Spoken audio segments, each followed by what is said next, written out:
The tape. Let's grind. The tape. We do a little bit different around here. We ain't gonna play. We ain't gonna play. Shut up and grind the tape. The tape. Let's grind. We ain't gonna play. We ain't gonna play. Them dogs in your face. Let's grind. We ain't gonna play. We ain't gonna play. Shut up and grind the tape. The tape. Let's grind. We ain't gonna play. We ain't gonna play. Them dogs in your face. Shut up and grind. Let's grind. Grind the tape, bro. Let's grind. Grind the tape, bro. Grind the The tape. tape. The tape. Let's grind. Grind the tape, bro. Let's grind. Grind the tape, bro. Let's grind. Grind the tape, bro. Shut up and grind. Grind the tape, bro. Grind the tape, bro. Grind the tape. The tape. The tape. Grind the tape, bro. Grind the tape, bro. Grind the tape, bro. The tape. UGA game day, boy, we ball out. Pull up, put the whole conference in the doghouse. Leave them 6 feet, see me on the win streak. All-star status, go coach, and the bench deep. Offense on 10, how we run it? Your best ain't nothing, we gon' send them boys punting. Black and red, got them dead on arrival. Defense hunkered down for the tie. Hey, you don't want it with the dogs. Film guy on it, you don't want it with my dog. Break it down, play by play, that's the day-to-day. They know we ain't come to play, boy, it's UGA. Kirby smart, I cannot play the fool. Back to back, we did not come to lose. Back to back, like we got something to prove. Pay your dues, dog nation on the move. What's up? We do a little bit different around here. We ain't gonna play, we ain't gonna play. Shut up and grind the tape. The tape. The tape. We ain't gonna play, we ain't gonna play. Them dogs in your face. Let's grind. We ain't gonna play, we ain't gonna play. Shut up and grind the tape. Shut up. Let's grind. We ain't gonna play, we ain't gonna play. Them dogs in your face. Shut up and grind. Let's grind. Grind the tape, bro. Let's grind. Grind the tape, bro. Grind the tape. The tape. The Shut tape. up and grind. Let's grind. Grind the tape, bro. Let's grind. Grind the tape, bro. Let's grind. Grind the tape, The bro. tape. Shut up and grind. Grind the tape, bro. Grind the tape, bro. Grind the tape. The tape. Shut up and grind. Grind the tape, bro. Grind the tape, bro. Grind the tape, bro. Shut up.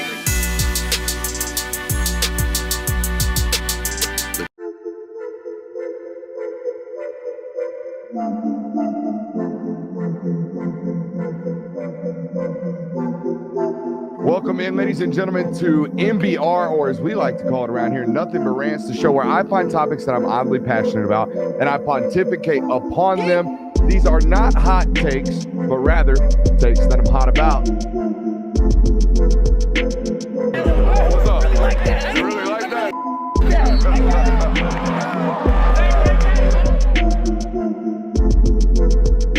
Let's shut up and grind some tape. What is up, ladies and gentlemen? Welcome in to the Film Guy Network on a fabulous Thursday evening. You know how it is this time around the week, every week. Last show, best show. Been a long, great week of content here on the network, and we got another loaded show for you guys tonight. It's Thursday, so we got Unless It Doesn't Happen. We're going to go back through our predictions, give you a rate of confidence on all of those. We're going to tell you what we're taking a peek at with regards to the college football playoff impactful moments and games this weekend. Things we're looking at, things we're taking a peek at, okay? And of course, it's Thursday, so we've got final thoughts as well. But boys, I want to start with the news. So you got options today. Okay, do you want to start with private equity money in college football, or as now they're calling it private capital? Or do you want to talk about the absolute poop show that is the College Sports Commission's start off in regards to governing college football? Which one do you want to start with? Let's start with some private equity. That's tough. We're going to start with this poop show that is the College Sports College Commission. Every Good guess, time, though. You had a man. 50% chance you weren't going to get the right one there. So, as you know, maybe you don't. All right, since House vs. NCAA has passed, there is a new process of getting your NIL collective checks basically passed by the College Sports Commission. Remember, the College Sports Commission was put in charge by Tony Petitti's buddy that was an old baseball guy. All right, he and 3 other employees make up the College Sports Commission. In part with Deloitte, they are now tasked with every single NIL deal north of $600. Okay, if you don't know, most of these NIL promises are being made through 90 different little small NIL deals that they're getting passed through Deloitte and passed through NIL Go and passed through the College Sports Commission, which moving forward, we're just going to call that conglomerate the College Sports Commission. Okay, so let's condense that for you guys. All right, now, here's the problem. The College Sports Commission is being inundated right now with all kinds of requests, all kinds of NIL collective, deals that they're trying to get passed through. And they have such a backlog that they're not getting to any of them. There are coaches reporting to front office sports today that, they've had $20,000 deals, not $1 million deals. They've had $20,000 deals sitting at NIL Go and at the College Sports Commission for months on end now. And it's gotten to a point now where they're just not going through with them. All right, they're just not dealing with them. They're going ahead and going through with these NIL deals that they already had. Front Office Sports reported today that there are 2 SEC programs that are already using their collective back at 100%, not operating through the College Sports Commission. All right, there are 2 ACC programs reported today through Front Office Sports sources. All right, that they're not doing this. They're just not waiting around anymore. They're going to go ahead and operate. And here's what I figure they're operating off of, boys.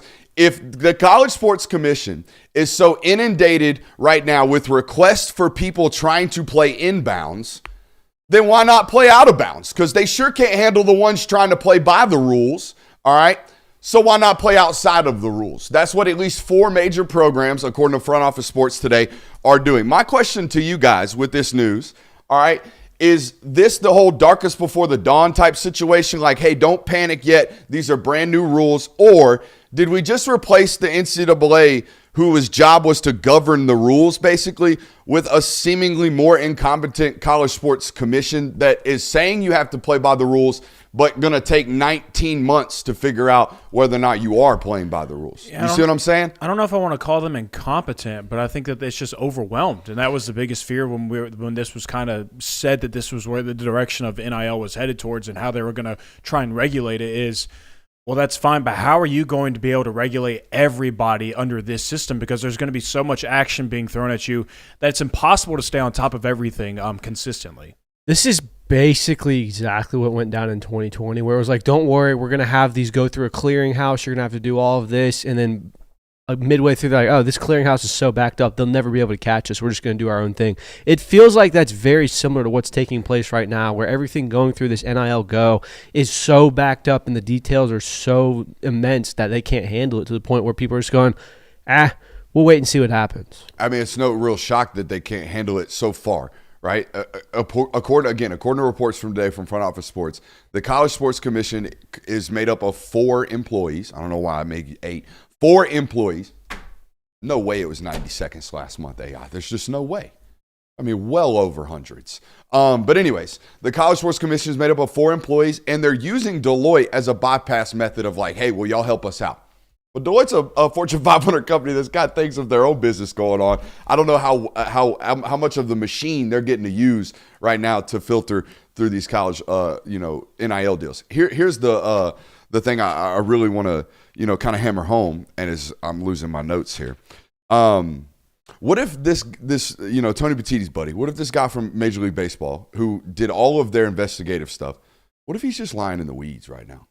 What if he's just making them be patient and trying to figure out which one of these folks is going to act up? That's my only hopeful tinfoil hat theory. That's all I got, is that this guy is just playing dumb right now, waiting for somebody to be impatient and act up. I mean, if I remember correctly, there was kind of some conversation around that they were going to make an example of somebody. Like the first team that broke out of the rules, that got out of line, that decided that they weren't going to abide by the rules as everybody else, that they were going to try and make an example of them in hopes of like saying, no, that's not happening anymore, where you just get to kind of do anything that you want and abide by your own rules. Like, these are the set standards that we have. You must follow them. And if you don't, this is what will happen. So that could perhaps be the case. I hope it's the case, because I hope that this does work out and this is the direction that we do end up going towards. My thought would be with that, though, is they would have surely gotten something by now. So here's my theory behind that. Right? Because it's October now, and we're just now hearing about these stories of these coaches freaking out because they're trying to get these things passed, and nobody's passing them, and no one's getting back to them,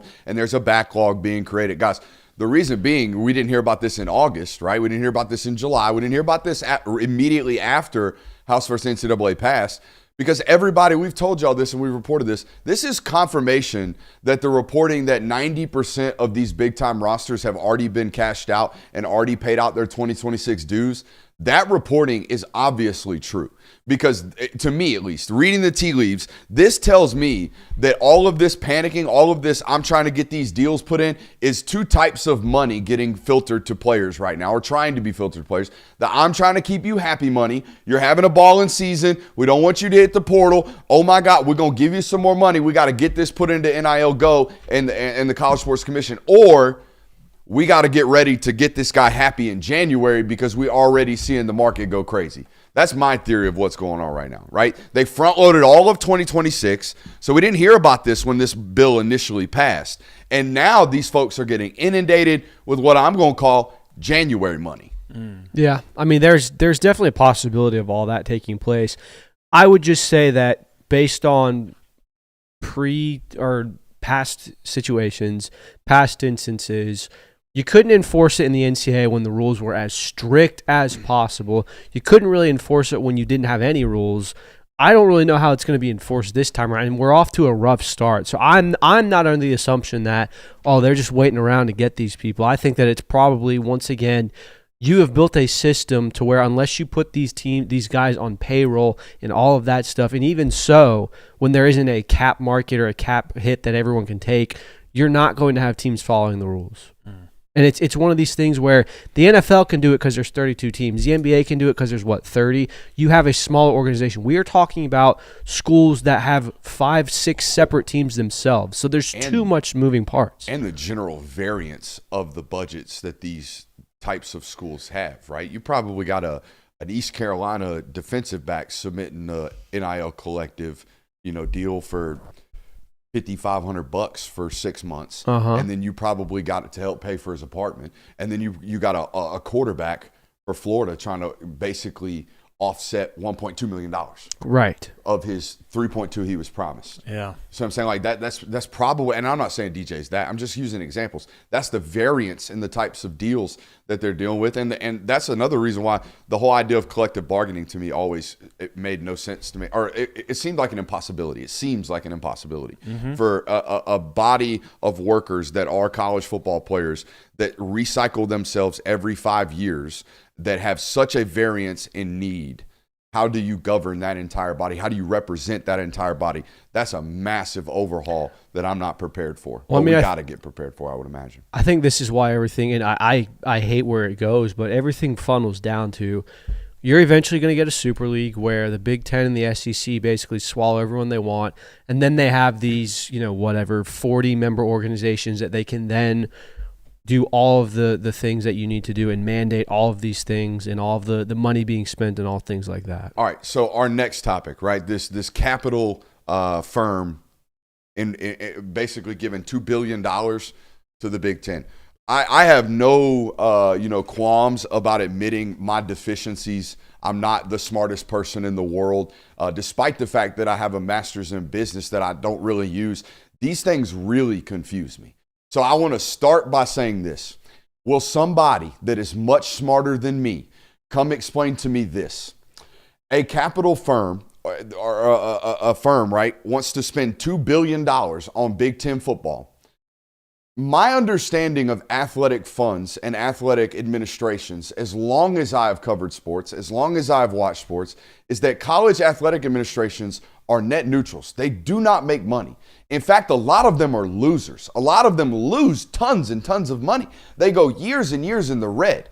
So I have never understood for the life of me, when these types of private equity discussions get brought up, how spending $2 billion on a collective of schools that, sure, a couple of them might make $300 million while spending $275 million, basically Ohio State or a school like that, or might make $1.2 billion but spend $750 million, how investing $2 billion is going to yield returns, because that's what capital firms do from my understanding. My education tells me that capital investment funds that spend $2 billion expect a rate of return, like, $3 billion. Now, my understanding of this deal is that they become basically a 19th partner, meaning they'll take like a portion of the revenue share, all right, every single year, while handling all of the business, all of the licensing, all of the other stuff. So maybe all of that might yield return, but it doesn't make any sense to me, because, again, as long as I've been covering this sport, they all lose money. Because they all got to fly the soccer team everywhere. Mm-hmm. They all got to pay for the sports that don't make money. Only one of them on every campus makes money. All the rest of them lose it. So I've never understood this, and I need somebody to please explain this. And I know they want us to talk ball, but these news items dropped on our desk on a Thursday, so we got to talk about it. Do y'all understand this? Heck no. Not really, no. Not at all. This one I understand a little bit at a more extent because they're actually getting involved with football. They're actually able to get involved with these licensing deals and all this other stuff with the big brands. The ones I don't get is when the television network comes in or the local television or licensing internet website pays Texas A&M $15 million. That's the one I don't get to stream softball. I don't understand how that works. Annually, by the way. That one was crazy to me. All right, let's get into actual football talk. Do you want to? Please. Let's do it. Before we do it, let's handle business. Shout out to our friends over at Sleeper. If you haven't used Sleeper this season yet, what are you doing? Sleeper is the fastest organically growing fantasy platform on the web today. If you head over there today, use promo code Brooks, you get a 100% deposit match, all right, on top of a 100% deposit match up to $100. They also have a free $20 giveaway for any user today, all right? So head over there, use promo code Brooks, and not only on top of the deposit match for first-time users, you'll get that free 20. All right, we're going to have a player props segment later today that you should get on. That's a local hour, though. Let's get back to talking ball, guys. What are you taking a peek at this weekend? You go ahead and go. We're gonna have to some news break right now. some breaking news. What just happened? Taylor Taylor has been listed as out for Saturday's game against Kentucky.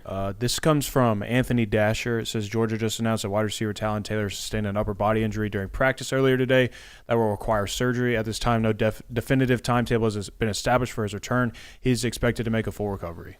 Football speculation, football brain speculation. He tore his labrum. That's what that sounds like. Upper body injury that requires surgery. I mean, if you break your shoulder, you don't have to have surgery. Yeah. If you break your arm, you don't have to have surgery. That sounds to me like a shoulder injury, a contact injury maybe. I'm going to have a tough time for him. Hate that. Very tough time. I hate that for him. That does stink. Guys, let's get into our national hour. Y'all go ahead and handle your news. I'll just dump the clip on my taking a peek. I'm with you. Yeah, you are? Yeah, I'm with locked in. Here we go. I got J. Will. Guys, what are you keeping your college football playoff eye on? For me, it's the first game post-bye for Michigan.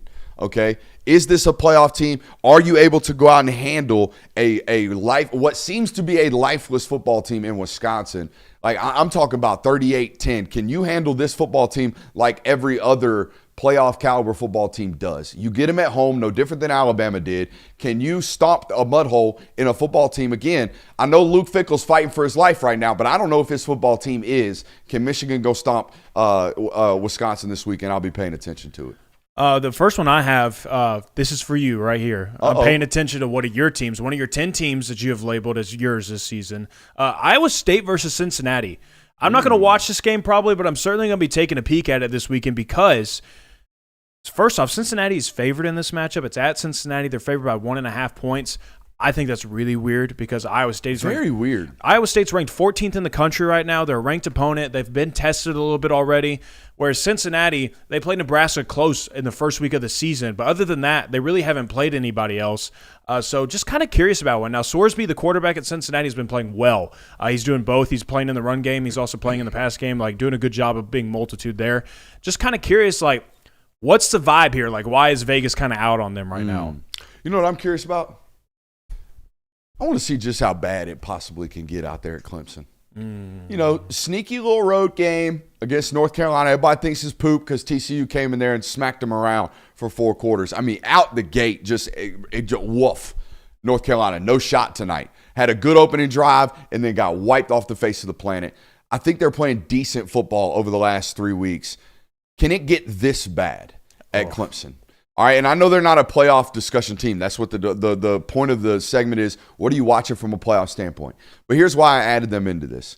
If we go 2 years, guys, of Florida State being maybe they're good enough to win the ACC and then being 2-10, to 16 months later, Clemson going into the preseason on anybody's board, consensus top three, consensus top 5. If they go from that to 1-4 in the first 5 weeks of their first 5 football games of their season, we got to recalibrate everything that is about preseason conversations in college football. And that stinks for someone who spends 6 months doing preseason college football takes. Because my gosh, how do you stand 10 toes on any preseason take? Especially, I mean, at this rate already, they're 1-3, right? Yeah. If they go 1-4 times a million, even at 2-3, it seems funky. But, I mean, we got to recalibrate everything. I don't know about recalibrate everything. I mean, I was right on Clemson. There were some people We've that allowed you the tap on the back several times. Keep writing the article. I'm just what saying. You got for me, Jay Will? Well, just kind of piggybacking off of that, it also becomes really hard because Florida State, a team that takes in a bunch of transfers, they had a stinker of a year last year, but Clemson doesn't take portal kids. It's like you don't even have a gauge of like, oh, well, this is why they were such a flop, like because it's 2 different scenarios. Now, it's in the same conference, so maybe you just got to tailor the takes a little bit for ACC teams, but very interesting. I mean, forgive me if I'm sensitive about allowing him another victory lap. He spent 3 minutes making his co-host look like a bunch of idiots. Earn the right, I guess. But I have heard that is the best video editing done on this show in a long time. Golf clap for making me look stupid, but you're not allowed to do it again. Hey, I'm very curious. Will Penn State get off the mat offensively, or are they just going to roll the helmets out? What do you think? If you don't roll out against Kent State, I think you got to call it what it's it is. UCLA this weekend. Oh, sorry, UCLA. Yeah. But still, point stance. Point stance. I'm sorry. Look, UCLA is really bad, all right? And that's no secret. Everybody knows this to the point where Nico's not even a story anymore in college football. And it's unfortunate to say that because you don't like hearing players have that happen to them. But he is this week because Drew Aller's playing like poop. Have you seen the tweets of their stats combined to one another?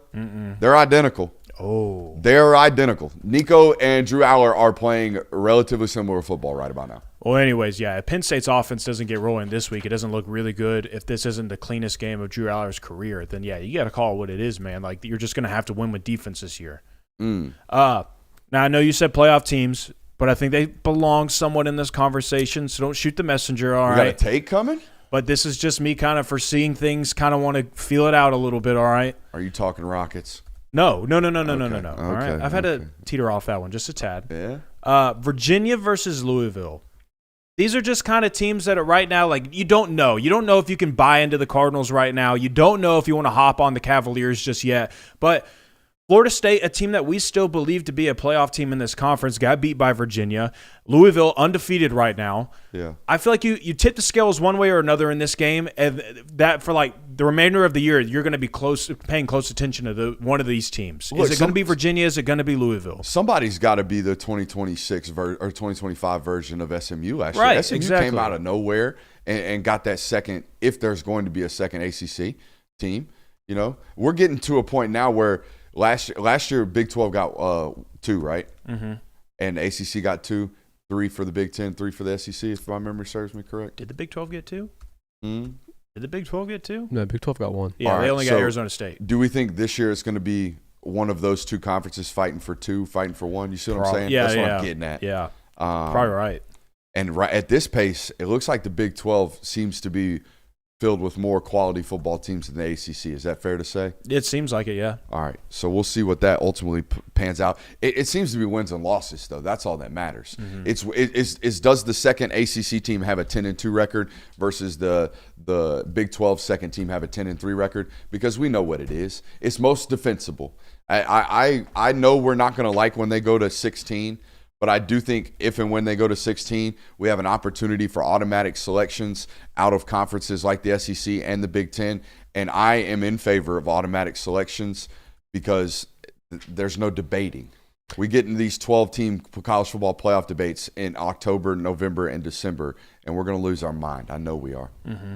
Yeah, so the automatic bids is basically really the only way you can get people to stop complaining. But even then, I don't know if you're going to do that because people are going to say that the system is flawed at that point. So when you have this many teams and this much parity, there's going to be so many teams and so many fan bases that feel like they've been cheated, regardless as to what the outcome is. I just want everybody to know, if you haven't figured it out, especially the audio audience right now, all 8 of you. Christian is flipping cameras, giving takes, writing articles. He just got to multitask. He just hit publish. All right, so now you carry weight or you dump clip on what you're taking a peek at while I tweet. Okay. Sounds good. My final team, and then I'll let you dive into yours, Kirby. Kent State versus Oklahoma. And the only reason why I want to pay attention to this one this week is because Michael Hawkins is going to be the quarterback for the Sooners this weekend. Don't really know when John Mateer is coming back. Maybe by a miracle he plays against Texas. Probably going to be a little bit longer than that. So really what I'm paying attention to is, can Hawkins run this offense enough and help Oklahoma survive long enough to when John Mateer comes back, this team is still in a great position to be a playoff team, to close the season, to end the year as not even as a SEC championship contender, but as a playoff spot holder in this conference, because you're going to have to do it. Michael Hawkins is going to have to keep this team afloat until John Mateer returns. And I know it's Kent State, not a really good team, but at the very least, is he doing the right things in this offense enough to where you can say, the defense is good enough and the offense is going to do just enough during this time where they're going to be okay. The Sooners are going to be fine. Maybe they drop the game to Texas, but if they just drop that one, they're still in good shape the rest of the year. Yeah, it feels kind of like that when you've got something wrong with your car. Just throw a part at it and hope you get long enough down the road to where you can survive later. That's what Oklahoma's offense feels like right now. I'm also going to be taking a peek. What kind of car part would Michael Hawkins be? Oh, I mean, it's a pretty important part, so I would say patch on a wheel. I don't know. Patch on a wheel. I mean, yeah, but that's cosmetic. I would say that he's probably like, I don't know. Wheels kind of. I'm talking to the car guy. I would say it's probably your radiator. Yeah. Because you're not going to be able to drive very far without You it. blew your radiator, and Michael Hawkins is a replacement radiator.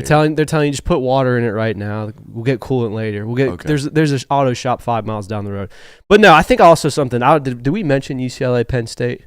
Yes. Okay. What about? We did not. Did we mention Virginia at Louisville? Were you not listening? Yeah. I mean, sorry.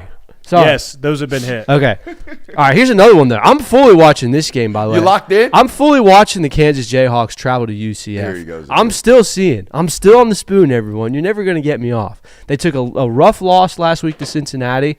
That's tough. They'll still be back. Don't worry. Sounded like a challenge. No, dude, they can't get me. They'll never shake me. Never shake you off the way Kansas State has burned me so bad this year, I should have never left Kansas. I'm sorry. You know what? I'm not even going to be taking a peek. I'm going to be taking a full, long, hard look at CJ Carr this weekend. You know what? Not even like TV copy. I've been watching the TV cops, but we're gonna turn around some all 22, some Notre Dame for you fighting Irish fans that tune into this network. I think we're going to hit that Sunday afternoon. It feels kind of like you're cheating it to say this is a game you're going to take a peek at because it's got a top 15 team in it. But I want to see what Iowa State looks like against Cincinnati. That line has been so fishy that you're kind of like, why is Cincinnati favored in this game? That's such a good take that someone should have given it 4 minutes ago. Oh, is that also on there? Did. Jay, well, I'm sorry. Gosh. I'm just going to What are you doing over there? I'm going to sit on my something? I'm going to sit on my hands. Speaking of sneaky lines, I like Nebraska as much as the next guy. I mean, I love the Huskers. I'm all about them, okay? But are you good enough to be laying 11 points this weekend? I don't know if that's to be the case. I don't know if that's to be the case, even though you are playing Michigan State. Like, I like Aiden Childs. I think Aiden Childs and Jonathan Smith, not John Smith, are a good football program. 11 points a lot. It's 10.5. It's going to pop to 11. I don't know if we're good enough to be laying 11 points. I agree. Taking a peek. Yeah, I mean, you got to have a really good defensive performance. Now, Dillard could explode and have a 400-yard game or something like that, but it does seem very unlikely the way that Nebraska has beaten teams this year and just in the last 5 years. And before the Nebraska fans start hating me, I just brought you up in a playoff conversation segment. How about that? I'm good on take a peek. Y'all done? Yeah. Yeah. I think anything that I would say has already been said. So. Got to stay locked in, brother. Got to stay locked in. Let's get on to rate the prediction. Got 4 big ones that we made predictions on this weekend or this week throughout the shows. We got Mississippi State at A&M, Texas at Florida, Miami at Florida State, and, of course, the premier matchup in the nation's best college football conference, Vanderbilt on the road at Alabama. Still feels weird to say. I know every time I try to make it sound even more grandiose, just so it sounds even weirder to you every single time. It does. Yeah. Vanderbilt versus Alabama is the marquee match. Undefeated Vanderbilt. 5-0 Vanderbilt. Traveling. Top 15 Vanderbilt. 17. Top 7. 15 sounds better. Top 15 Vanderbilt on the road at top 10? Yeah. Alabama? 10 versus 15. Alabama versus Vandy's blowing my mind. It's weird. It's an alternate reality for sure. By the way, that tells you how little I care about rankings. Back in the day, I think I could have spit out AP Top 25 1 through 19. You're studying it religiously? I don't know about religiously. I think I just cared more. I paid more attention to it. Mm-hmm. Nowadays, it's just like what mentally how I rank the football program. Do you feel this way? Well, I felt this way when the college football playoff rankings came out, where it was like, yeah, okay, they're 12 right now, but we'll see in November or late October when these rankings actually come out, because those are the ones that matter. Mm-hmm. AP poll doesn't have any rankings right now, except it's just the number by the placeholder. Mississippi State on the road at Texas A&M this weekend. It's 7:30 night game out there in Aggieland. I got A&M this week. I'm sticking to it. This Mississippi State team also kind of falls under the radar of check with me. Now, they play a lot faster, so they don't do a lot of stopping.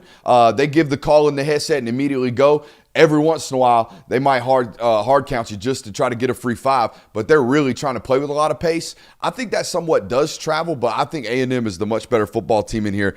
16.5's a lot, though. Give me the Bulldogs to cover in this football game, but I like A&M to win. I'll stick with my prediction. 4.62 out of 5. Ooh, that's really confident. I do think A&M's going to handle this football game. I like what Mike Elko said the other day. I heard a soundbite of him talking about their 16-10 win over Auburn and vice versa, their 42-41 win over Notre Dame. And he said, it's kind of funny, man. And he's obviously a defensive-minded guy, but he said it's kind of funny.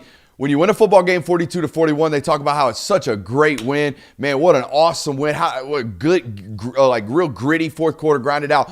Big time win for the program. You win 16-10 and it's an ugly win. You know what I mean? Yeah. I mean, love that true. comment from him. It's very true. Also, we watched that football game. They should have won that game by 17, They were 21 points. Like they were so exploding much on it. better than Auburn for four quarters in that football game. Give me A&M winning, but I don't know about 16.5. I think this Mississippi State bunch fights. I have A&M at a 3.5 winning outright simply because of the reasons you said. I think that they are the better team here. I think Mississippi State is also coming off of a really big letdown spot where you had the rug swept under you from Tennessee. That loss is still going to sting coming into here. I don't necessarily know how a team, no offense to Mississippi State, I don't know how a team like that gets up for 2 weeks in a row like that. Yeah, it is tough that you're playing back-to-back road games if you're Mississippi State. But the fact that Texas A&M got in a shootout with Notre Dame, they didn't get in a shootout with Auburn because that Auburn offense is just so anemic right now. But the fact that that can happen, and I've had questions about Texas A&M's defense, still kind of have some of those questions. So I have it at 3.1 because if this does become a shootout, at any point in time, that's a toss-up in my opinion because Mississippi State can put up points with just about anybody. Texas A&M doing a good job on offense. Marcel Reed doing a good job of just commanding that offense right now. So I'm confident that Texas A&M is going to win, but I think there's an avenue of this game to where it could get into some trouble. That defense has been suspicious. This guy's sleeping on Torian York. Couldn't be me. They have great players, but the defense in general just at times has not been stout. He's got a point. And I mean, this is a very we saw Auburn is not an explosive offense whatsoever. Mississippi State, pretty explosive, could cause some issues. I mean, you had C.J. Carr dialing up these guys for a while. Hey. We're taking a long, hard peek at C.J. Carr this weekend. Don't be out here saying C.J. Carr in a diss track. That was a backhand. You're right. It's not nice. You're right. C.J. Carr has not been a bad. You're out here riding the Bronco this weekend, and that head coach out there with Boise State saying C.J. Carr's the next one, saying this guy's going to go 1-1 one day. Hey, that's coach speak. That's coach speak. We're playing them this week. Speak. Man, have you seen our opponents? They're great. It'd be a miracle if we beat these guys. They're insanely good. I mean, it's like looking at the Steelers over there. Yeah. You know? But no, yeah. Sorry, CJ. No disrespect. Texas at Florida. The Longhorns headed down to Gainesville to take on the Gators. I'm still oral farming here. At 3:30 p.m. Now the audio clip just got cut. Sorry. Well, your dramatic pauses are. Let's try this again. It's a problem. I'm trying to get better at it. I don't script them, so let's try this again. The Texas Longhorns going on the road to Gainesville, Florida this weekend to take on the Gators. 3:30 p.m. What do you got, boys? I am very confident in Texas winning this game because of two things: Florida's offense and Texas's defense. I don't care what Texas's offense looks like in this game. I think that the other side of the ball for the Longhorns and the other side of the ball for Florida is going to be what tilts this game in one direction because DJ Lagway, as much as you want to say you got that look in your eye, as much as you want to say that, the offense is going to pop eventually, just haven't seen it. And there's no reason for me to believe that it's going to happen against this defense. So I have it at a 4.5 that Texas wins out because I just don't see them scoring enough points. So I have this at a 4. And the 1 point for me keeps playing in my mind. How different would that LSU game look if DJ Lagway didn't throw 5 interceptions? Because Florida absolutely shut down LSU on offense and had the opportunity to keep that game close and make it yucky. This could necessarily be a thing with Texas, especially with them playing on the road in this instance.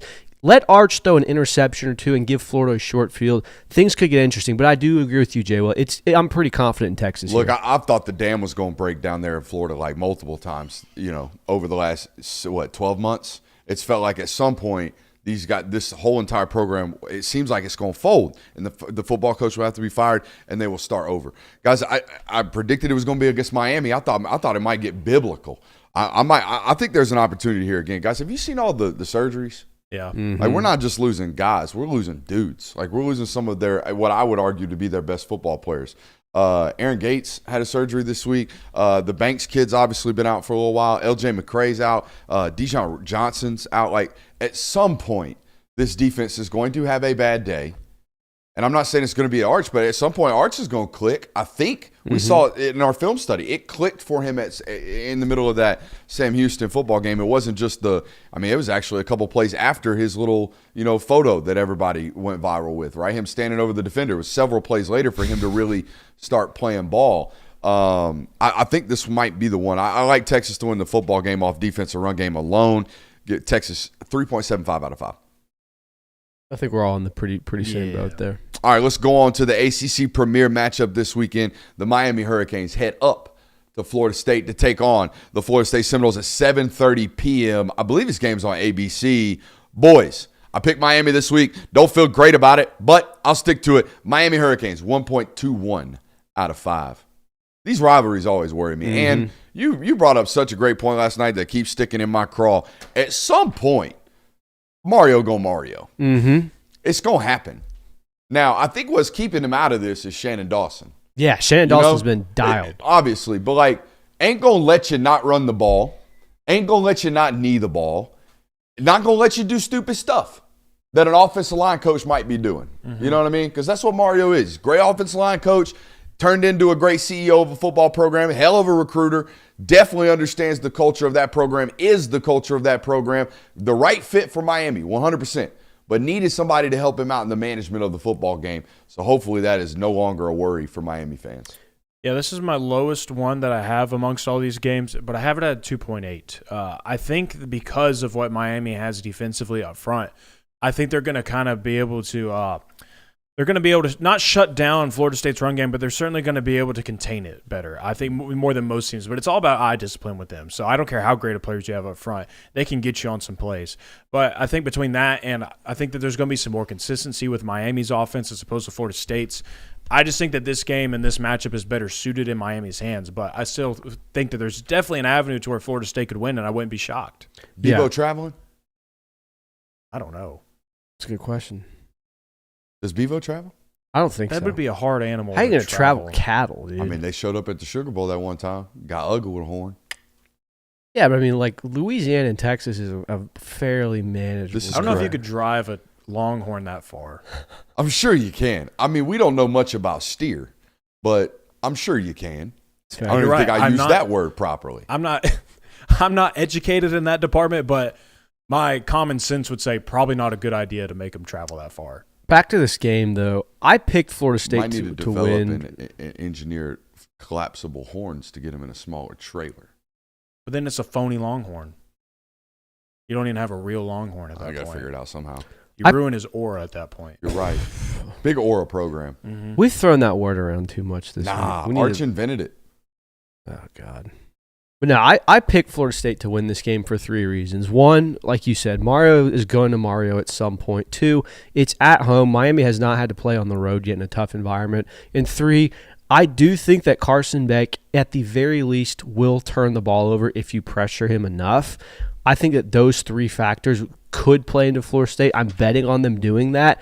But on paper, Miami should win this game. They should win the line of scrimmage here. Florida State's coming off of a disappointing week where they got exposed in the tackling department. That tackling was so bad in the secondary. So I feel like Miami has the better chance to win this game. I picked Florida State just on intuition. I have it at a 1.5 for me.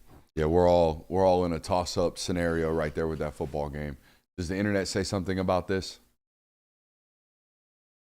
Bevo will Bevo's be traveling. Damn. You think alligators are scared of cows? Someone call PETA. That is unacceptable. Bro, chill out. It's Unacceptable. A cow. It's a cow. You eat them. I don't care. That's like the whole reason PETA exists. What do you mean? Yeah. I know, but it's like it's an animal that we eat, so people don't associate feelings with it. That's why you shun on people eating dogs, because you love dogs. You don't care about no cow. Bevo, I'm sorry that they treat you that I'm way. sorry, Bevo. I'm sorry to all There's the no animal need to be doing that mascots. to you. Being, I really think I'm on to something with the collapsible horns. I don't think you I really think I don't am. think you are. Hey, big time football game. The Vanderbilt Commodores headed down to Tuscaloosa, Alabama to take on the Alabama Crimson Tide. Boys, 3:30 kick? Probably. Yes. 3:30 kick in this one. What you got? I have Alabama at a 3.2 to win outright in this game. Fairly confident that Alabama will win this one. However, kind of similar to the Mississippi State-Texas game or Texas A&M game, I do think that Vanderbilt's offense is definitely good enough to where they can score enough points to beat this team. And it's all about what their defense is able to do. And considering what we saw from Ty Simpson last week, that's a tall task. If you're going to stop this passing offense, you're going to have to do a lot of things. So I don't know if they have enough firepower defensively to actually close this one out and win on the road against the Crimson Tide.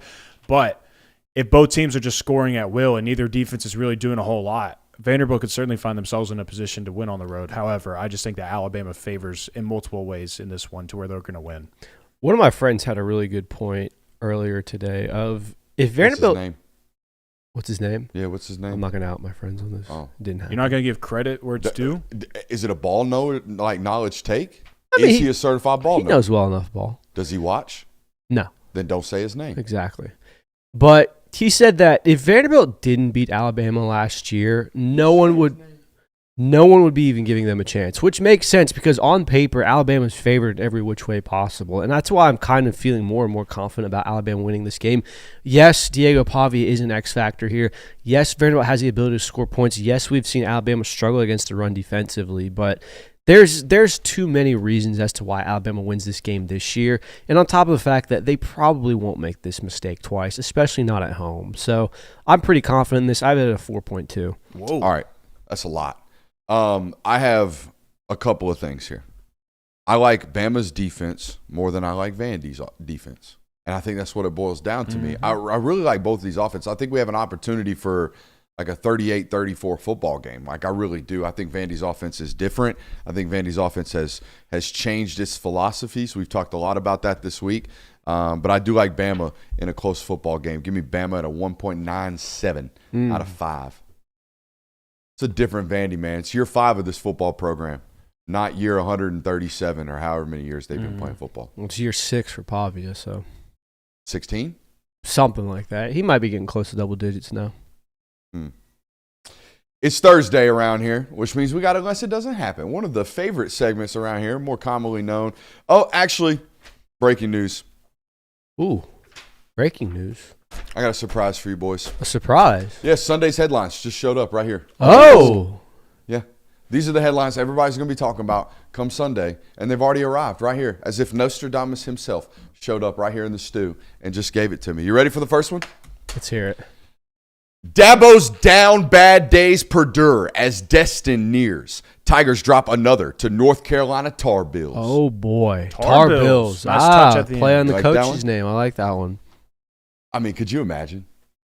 Did he have to? I mean, it's $60 million buyout. You can't fire I don't him. care. I don't care. If Jonathan, $60 million. I don't care, Brooks. We had this conversation If you on lose to North Carolina and you start the season 1-4, you need to do something. I don't care. I don't care what the buyout is. You got to do something. You're not spending it on the portal. What the heck are you doing with It's the money? not only that you started the season 1-4. This was supposed to be a national championship team and starting 1-4. Not just like, dang, Clemson's having a really bad year. Clemson was supposed to have their best year in years, and they're doing this. What would we say about the Tar Bills?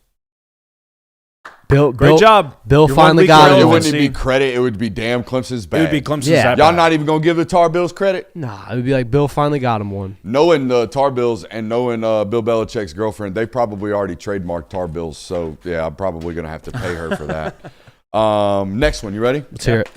This one's this one's a tough one. Arch Aura, a top anticipation again.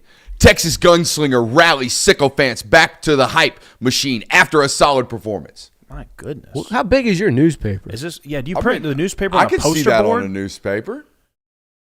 Why not?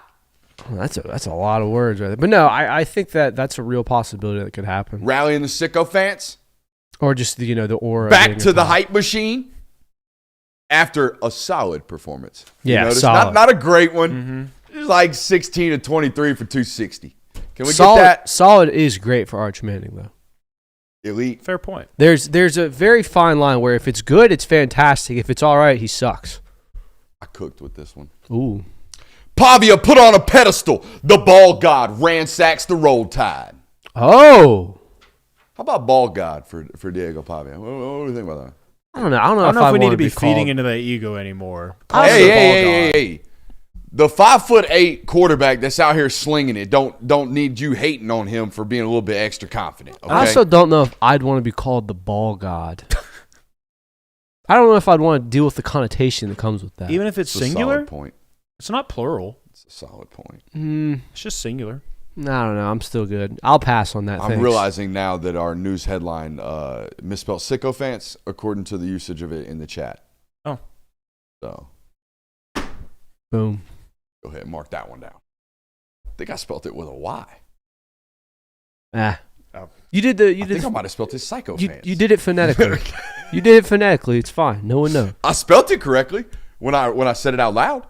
Yeah, good job. You said it. If that were to count, good job. You did the phonetical. That's all that matters. Unless it doesn't happen. Unless it doesn't happen. Did you like that surprise? Was that nice? That was a nice surprise. A little Sunday's headlines today. That was nice. Out of nowhere. I I worked enjoyed extra that. hard on those today. I printed those out. Wow. Actually, they were delivered to me. I didn't print those out. It's not a bit. I got handed that from the football gods. The Ghost Rider? Possibly. Ooh. Unless it doesn't happen. What do you got? All right. Speaking of Arch having a good, maybe not a great performance, just a solid performance, how about this one? Florida holds a lead late in this game, but a game-winning drive from Arch Manning has everyone overlook another middling performance. Ooh. So he caps it off looking, Arch showed it. There it is. Like crunch time, he showed up. That's the quarterback we've been waiting for. But we're not going to look at the fact that he was 11 for 21 going into that drive with 180 yards. That's not what we're going to do. He came up clutch. Yeah, Like came up winners clutch. do. He looked clean in the biggest moment. That's all that matters. Arch Manning is back. Heard it here first unless it doesn't Really happen. showed the Manning DNA in like a 2-minute drill, checking at the line of scrimmage, gets the call right. Dialed. I'm with you. On the I road, like it. come on. Come on. All right, this one, it might not seem like it's that big of a prediction here, but it will be. Trust me. The UCLA Bruins are holding their first lead of the season this Saturday. You heard it here first, unless it doesn't happen. I just need 1 second from the Bruins. They have played 4 games, maybe 5, have not led a single second in any of them, but they're going to do it this week against Penn State. You heard it here first, unless it doesn't happen. Speaking of a second, Kirby just needs one. I'm going to take a second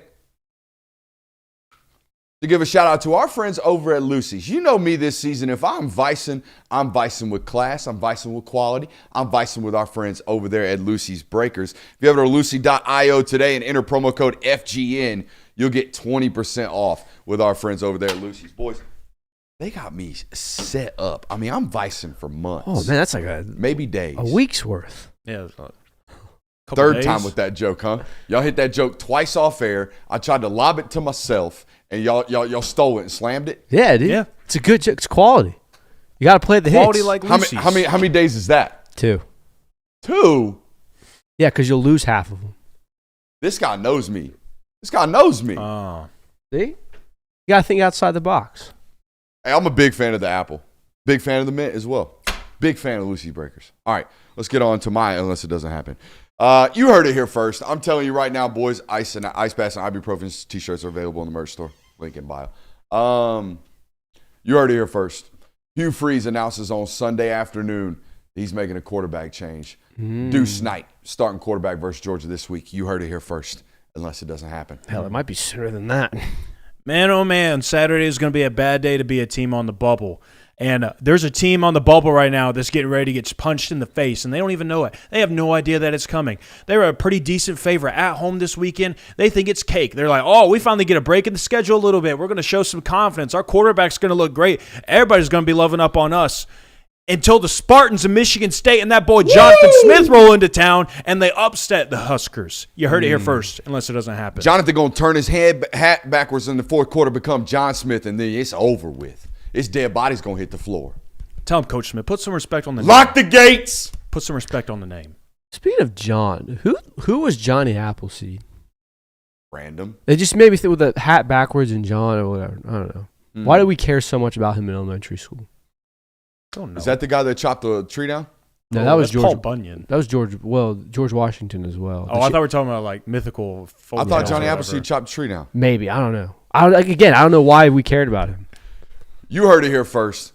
The Diego Pavia for Heisman campaign starts this weekend after an absolute laser show on the road in a win over Alabama. You heard it here first.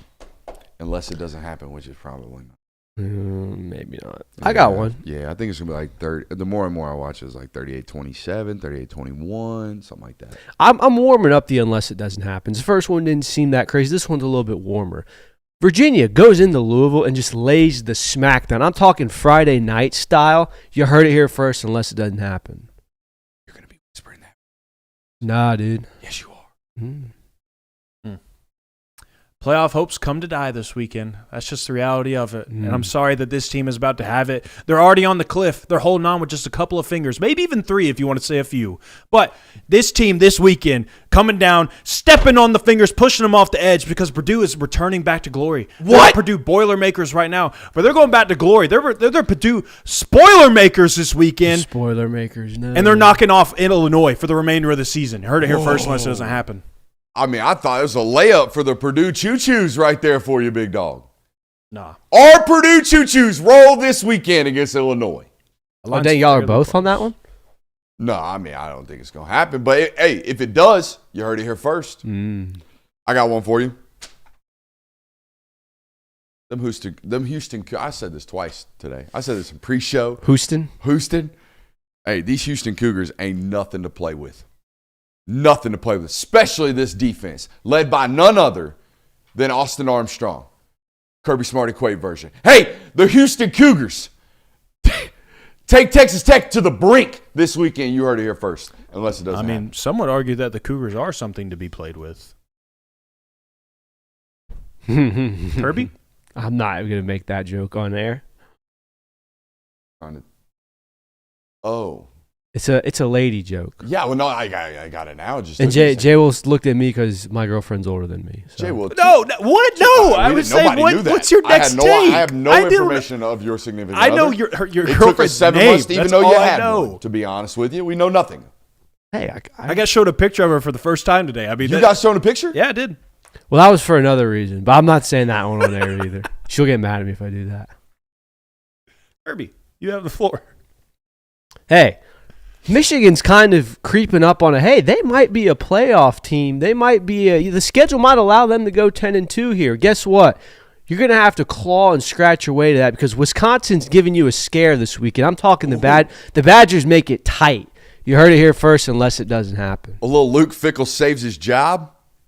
Yeah, dude. Does he get canned if they get wiped this weekend? Isn't that a weekly Luke Fickell's been a dead man walking for a year and a half, it feels like. No offense, Luke, but... Oh, man, so sad. It's like when the day finally comes that Wisconsin fires Luke Fickell, we're all going to look around and be like, took him that long? It really is a case study. As someone who really loves football and loves the idea of maybe one day coaching, just the idea of identity's got to match an attainable talent pool. We talk about it with Iowa State. It's why I'm a Cyclones fan, because I think Matt Campbell does a tremendous job of developing a style of play that matches his style of football players that he can get. And the idea that Luke Fickell spent 24 months trying to be an air raid football team is going to get him fired, and that's sad because I really thought Luke Fickell was a good football coach.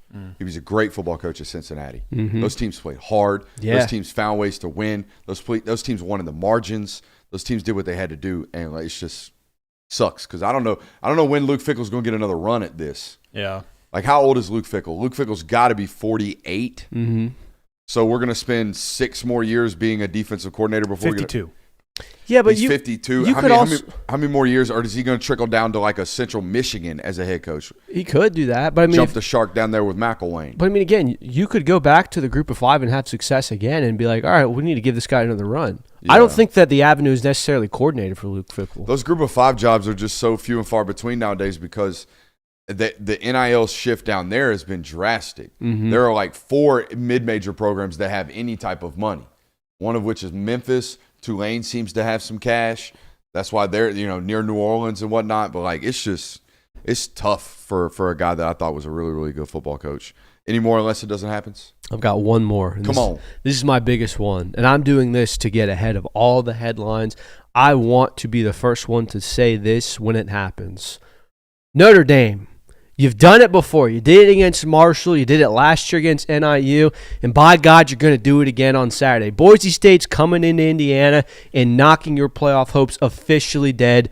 Boise State wins that game. You heard it here first unless it doesn't happen. I like that you're at least finishing strong because you've been all week talking about this one. Mm-hmm. I think Notre Dame's going to beat them by 4 scores. Very well could happen, but when Boise State wins on Saturday, everyone will know, man, Kirby called it. Just like Vanderbilt last year, he called it. Bro, I thought for a first half right there, I was about to go back and start screen recording the Ohio State prediction last week I made you do. About Washington? Yeah. I mean, we weren't ever really close, but hey, you make that fake field goal, you score there, and things get a little hairy. That fake field goal was so far from me. Yeah, it was so I love Jed Fish, but man, that one stunk. That's one of the worst fake field goal operations I've seen in a while. You ever ate the fish fillet at McDonald's? No, I haven't. I'm not that much of a gambler. Yeah. Me either. The idea of putting cheese on a fish sandwich to me is crazy too. That's the crazy part to you? Of all things about the Filet-O-Fish is that they put cheese on it? That's what's wild? Not the fish patty. I'm not a tartar sauce guy either. Not the shape of the fish patty. I mean, Jonathan, I've lived in the state of Georgia my entire life. If I'm eating seafood, I'm taking a risk. No, if you go into like Brunswick and it's frozen cod, Savannah, St. Simon's, they got good seafood. It's cod. They say that. Final thoughts for this weekend, boys. We got a great weekend of college football coming up again. I got one for you right here. I really do think, we talked about it last night. Ohio State's defense is so daggum good that I don't know if they ever really feel compelled to open up any type of offensive playbook. This weekend, I think they should flex their muscles a little bit. Let's see it. Let's see the Lamborghini drive around just a little bit. Go out, get on the highway, get up to 100, maybe triple digits. Feel good about yourself. Go park it for a couple weeks before you got to play Penn State. All right, I think that is what I want to see from Ohio State. I just don't know if they feel compelled to do so because that defense is so nasty. I had somebody in the YouTube comments talk about, Washington had 248 yards of total offense. Tell me you didn't watch the game. Sir, 248 yards of total offense in 2025, and you think that was good? No, sir. They are a vice grip on the defensive side of the football. I want to see something offensively, though, and I feel like Ohio State fans want to as well. Very much so. For this Alabama-Vanderbilt game for the Crimson Tide, I think this is what they have to do to win this game. Make sure you're liking the stream.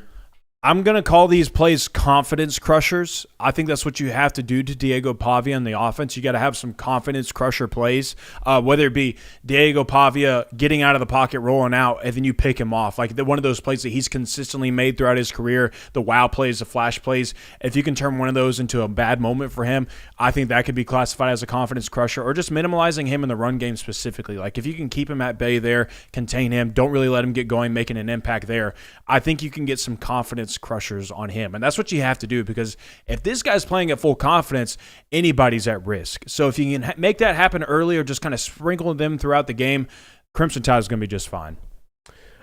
We have a sneak week in college football, and it's usually the first 2 or 3 weeks where we look at the slate and go, man, there's not really a lot of marquee matchups here, and it always delivered. I'm proposing we call something else new. I call this week Cement Week, where it's cement yourself. Virginia, you just beat a top 10 team. Now go cement yourself as an ACC contender against Louisville. I don't know why I stumbled on that. Arch, you literally just had the game of, Arch Manny is back. He's back. He's got the aura. He's standing over Sam Houston players. Go cement that against an SEC team on the road. Alabama, you just walked into Athens, Georgia, and ended a 33-game home win streak that lasted half a decade and was one of the longest in college football. Go cement yourself now as a true SEC contender by not stumbling against Vanderbilt this week. Miami, you've had a really great start to the season. Your quarterback looks good. You're firing on all cylinders. Go cement yourself now as not only an ACC contender, but a college football playoff team. And Florida State, by the way, at the same note, you could do this as well. You had a stumble last week, but you have a really good win against Alabama. A win on Saturday can cement you as a contender in the ACC. So this is kind of all right, we've gotten enough of a body of work to kind of feel like we know what these teams are. This is the week where you cement it and we can stamp and say we know what these teams are. By the way, apart from the first stumble, an absolute incredible take and an incredible rant, you killed it. Next time you dial something up like that, ISO yourself, son. Give yourself if I want to, I can just crop it later. Give yourself limelight. Put it on you. Yeah. You did a great job. Want me to redo it? No, I mean, probably not. It wasn't that. I mean, don't kid yourself now. It was pretty good. It wasn't that good. It's not hear it twice good, all right? Yeah, well, I mean, for real. It's not rewinded. What did he just say? I also would have felt bad if, like, I let Jay Will do his, you do yours, and then I'm like, let me give myself the ISO real quick. Well, that's why you save it for last, and then nobody thinks twice about it. A little ain't self-serving. nobody mad at anybody calling the ball around here. That's fair. Call for it and give that ISO. That's fair. I got a couple here. Guys, if I said there's a quarterback battle brewing in the ACC this weekend, who are you thinking of? Oh, it's got to be Morris versus the other guy. I'm going Duke Cal. Morris versus Moss, bro. It's right there for you. Morris versus Moss is so phonetically I don't know why clean. I blanked on it. Where are you going? Duke Cal. Sakapatule versus your boy. You're what supposed are you to go. doing? That's what you asked. Don't blow the segment. Let's try this again. Hey, your answer is Florida State. Hey, there's a quarterback battle brewing in the ACC. If I said that, what would your initial reaction? What would your initial guess be? Oh, it's Morris versus Moss. Wrong. That's a great battle, but it ain't the one I'm thinking of. Give me Carson Beck and Tommy Castellanos. Tommy turnovers? No way. The best quarterback battle in the ACC this weekend's at 10:30 at night on C-Dub, probably. I'm thinking. I have no idea. It's Darian Mensah versus Sakapatule, the Duke Blue Devils, and the Cal Bears in a classic ACC showdown. I'm glad we're getting rewarded for these late night games, man. This is going to be one of them. We are. There's a reason to tune after in. dark. Come on, man. I'll take it any way I can get it. Ruben Bain's got an opportunity this week. Ruben Bain's got an opportunity this weekend to have another showdown, transcendent performance against this offense from Florida State, guys. A lot of options, we're going to leave the defensive end free. We're going to leave the defensive end free. The defensive end is now Ruben Bain. Good luck with that, all right? Get him into a bunch of third and longs. Let Ruben Bain get after Tommy Castellanos. Yeah, I kind of had a similar take of whoever wins this battle between Florida State's ultimately, I think it's going to be Florida State's passing game that has to win them this, because I think Miami's defensive front is going to give them problems. So if they can get that going, they're going to win. However, I think if Miami's defensive line is ultimately winning this game and overpowering them, that's going to be an indicator that Miami's going to win this game. But if Florida State's able to find explosive in the passing game, I think they are going to have a better shot at winning this one. I agree with that. I think that, I feel like Miami's going to control this offensive line of scrimmage and defensive. That's going to create a lot of issues for Florida State. They're going to have to win it doing all the other things right, though, with turnovers and Mario Cristobal. Final thought on our national coverage for the week. This is not last year's Vandy offense. If you think you are getting 3 yards in a cloud of dust tomorrow or Saturday inside Tuscaloosa, Bryant-Denny Stadium, you got the wrong football team. This is a football team that will consistently hunt shots downfield. Watch out. I don't think they have enough defensively, but I think we got a good football game coming Saturday, at least for 3.5 quarters. Let's go to the local hour. That was it.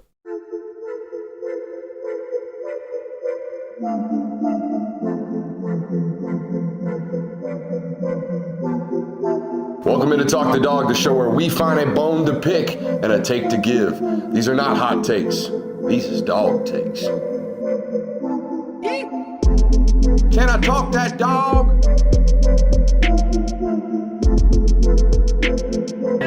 What's up? You like that? You really like that?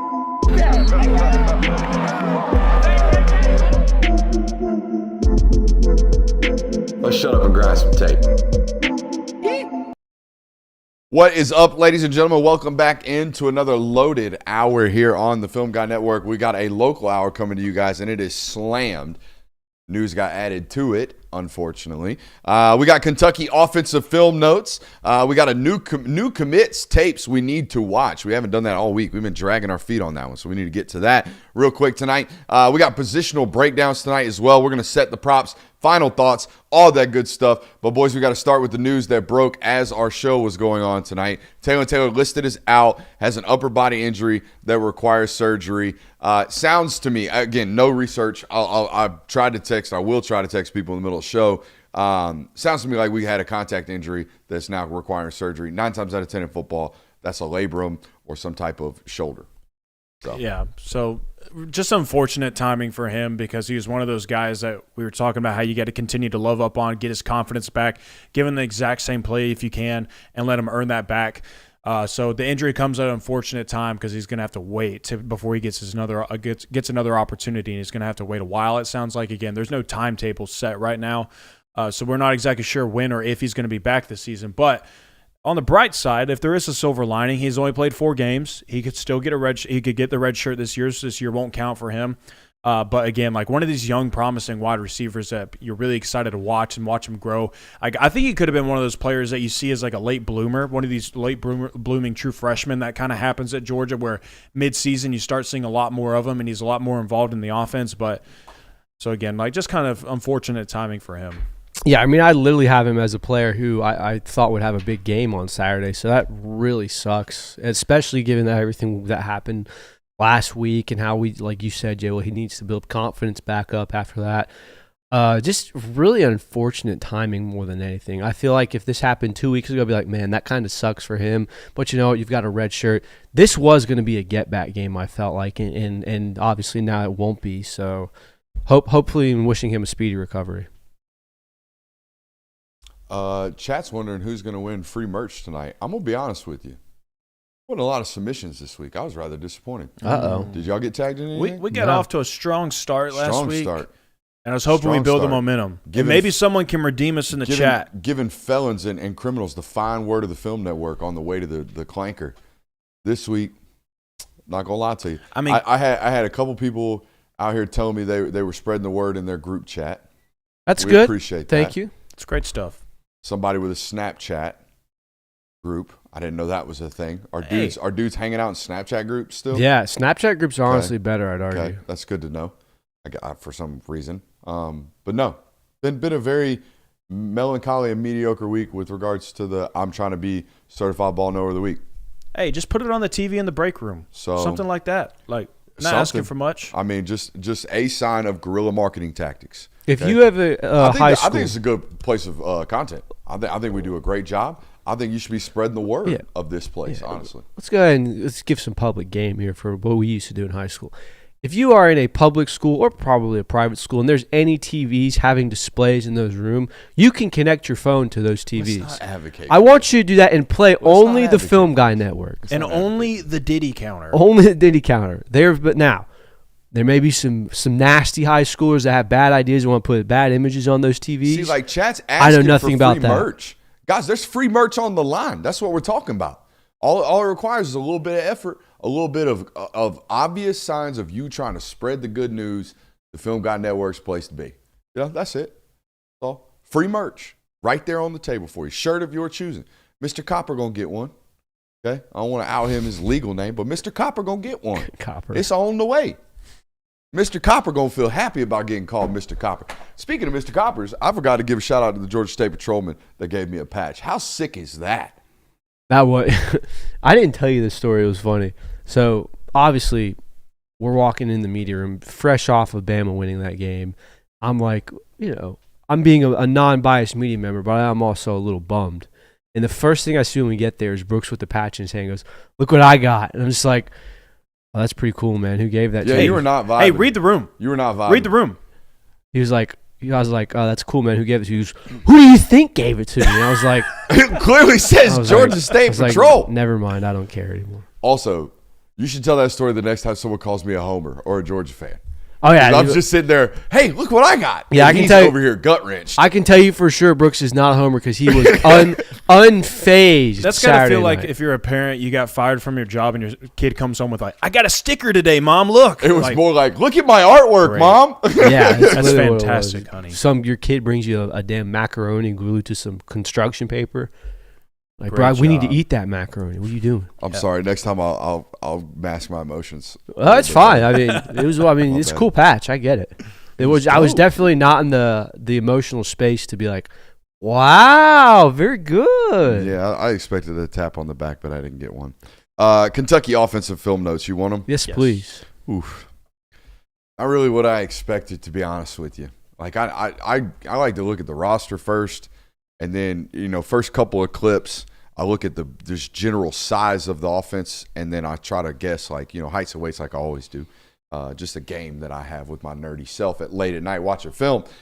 And the first thing you notice, like we talked about previously, was just how massive they are. They're a big-ass football team.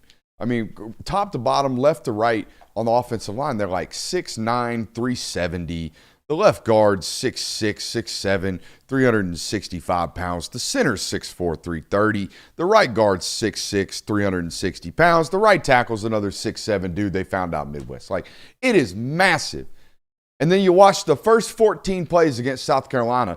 4 of them, they're running pin and pull. With the biggest offensive line in SEC, they're out here trying to run around folks, okay? And then if they weren't running around folks with pin and pull, they were running jet.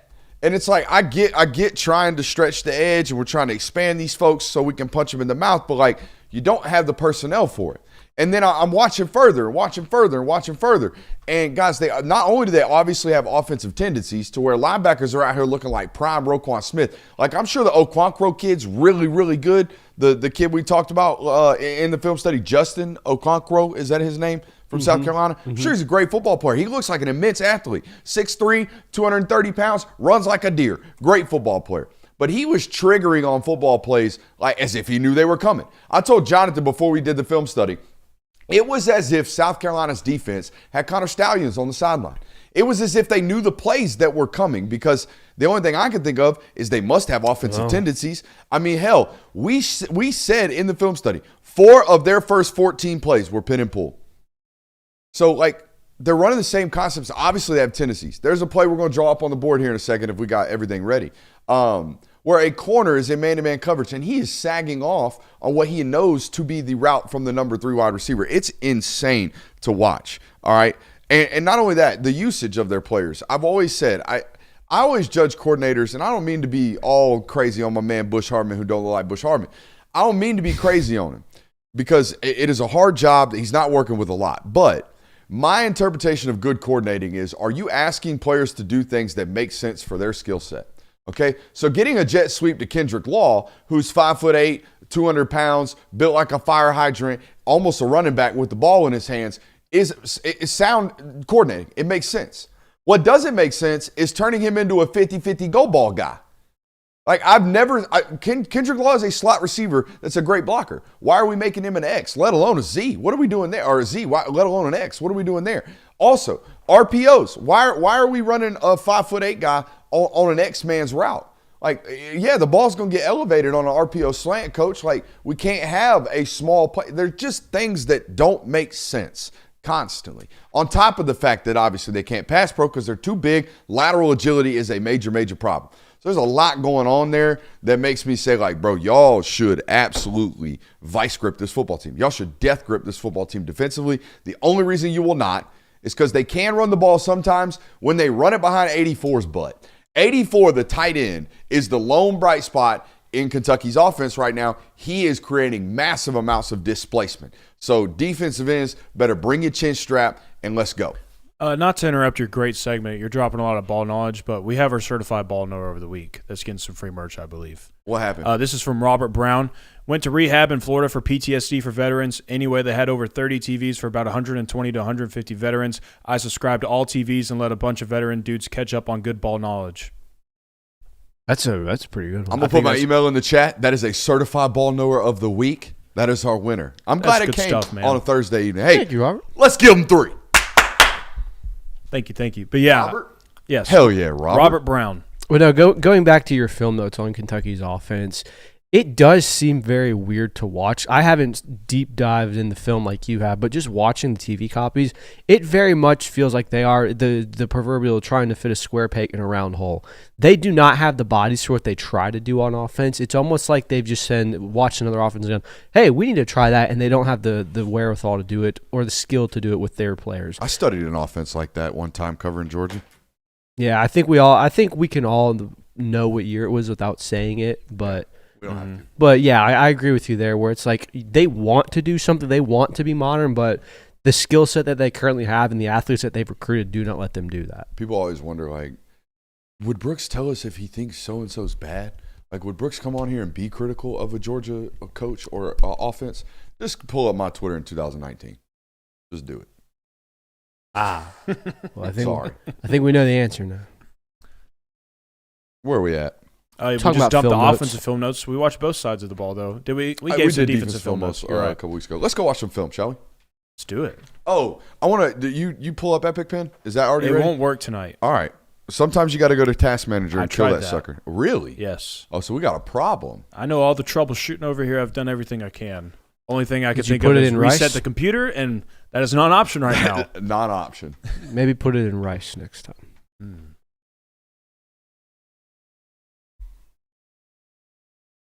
What was that? I was waiting for you to get out of the camera shot, honestly, bud. I was waiting for you to be a team. What do you mean? I didn't put my microphone on. I got to run it up underneath my... Oh. Waiting for you to be a teammate and get out of the That shot has- that showed me putting a wire up my That clothes. has literally never once been a thing that we've done. Kelsey Adams? This Kelsey is, Adams. Yeah. That's got to be Buford versus Kelsey Adams. Let's take a look at it. This is the offensive line commit. Now, here, I'll tell you about Kelsey. Kelsey has been a guy that was at Pace Academy, if my memory serves, and maybe Southwest DeKalb, one of the DeKalb County schools, and then transferred over to Langston Hughes. Obviously, if you follow Georgia for the last couple of years, you know that Langston Hughes is producing a lot of high-quality offensive linemen, most notably Dontrell Glover recently, obviously, and Bo Hughley. Okay, so this will be the third in 4 cycles. Third in 4 cycles that you pulled a tackle. Really, Dontrell played tackle in high school, but he's obviously an interior guard. This kid will probably remain out at tackle. I think he's more of a right tackle prospect because of his run grading ability or road grading ability. This guy's really, really heavy-handed, and he plays the position the right way, okay, as all these kids do at Langston Hughes. My goodness. If anyone's confused, we were watching film of the 2 recent offensive line commits that Georgia picked up last Correct. weekend. My bad. Oh, man, I love – we obviously have really, really powerful hands here, Curb, right? Once we get our hands on this chest plate, it is game over for this football player. Not I was going at this anywhere. game. This is them against Douglas County. Mm-hmm. Woo! He's got incredible foot drive. Yeah, again, really, really well coached. They teach offensive linemen properly out there at Langston Hughes. I think I'd like to see a faster first step from him. Oh, that's why I think it's another reason why I think it's a right tackle. We don't have, all right, I don't think there's like 5-star elite twitch in the feet, but what there is elite hat and hand placement on a 6'6" frame that's going to grow into a 330-pounder with really, really long arms, okay, and a malicious intent with his hands and his screws in his helmet, okay. And got good offensive lineman drip. Look at okay, that's good twitch right there. That's a SEC lineman across from him, by the way. That's Jordan Carter, the A&M commit, number 22 at Douglas County. Okay, so we're pinch hinging is what that's called. Yeah, all right, good. guys? We're pinching down on the 3 technique, and then we're going to hinge back and get a piece of that defensive end. He's just showing his lateral ability right there. He does a decent job of putting guys in his parking spot. All right, we talk about that a lot with big offensive linemen, right?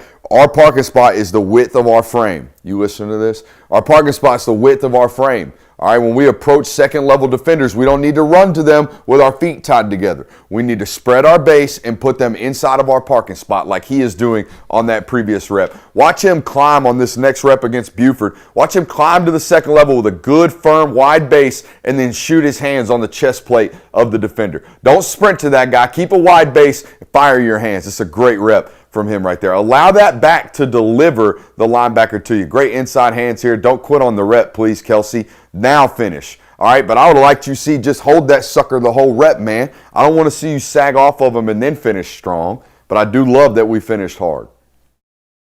Him on a counter rep right there. It's a great job avoiding the trash, stepping over it. I'm going to tell you what, whoever cut this did a really, really good job as well. It's a great job picking up the stunt. Watch him sink back into this guard right here. This is stuff that offensive linemen in high school don't really get. All right, we get a TE right here, right? The tackle's going to work out as the end works inside, okay? But as the tackle or the end backs off of the line of scrimmage, Kelsey does a really, really good job of recognizing early. And right now he's going to shrink the space between him and the left guard, all right? So he can pick up that defensive or that tackle. Do we all see that? How they're on the same level as we talk about in the offensive line rooms.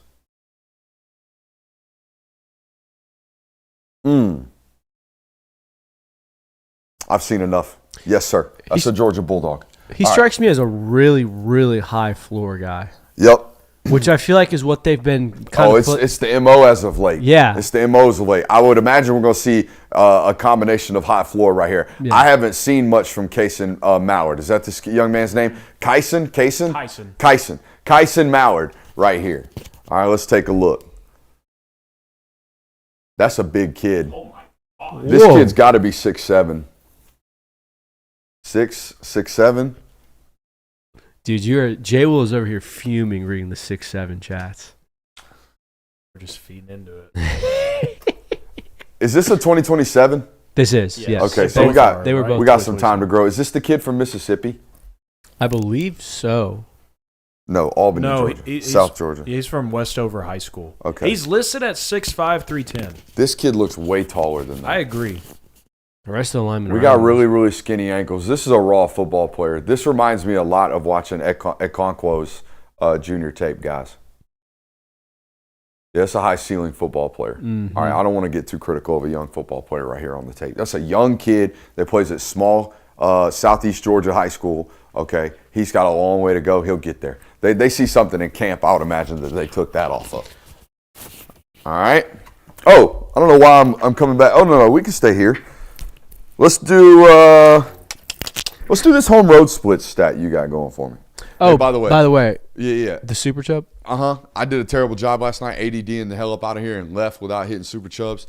So Sammy Ibrahim's asking this weekend. He's going to be in town. This is our listener that is traveling all over college football here in America and seeing all the great ones. He's going to be this weekend.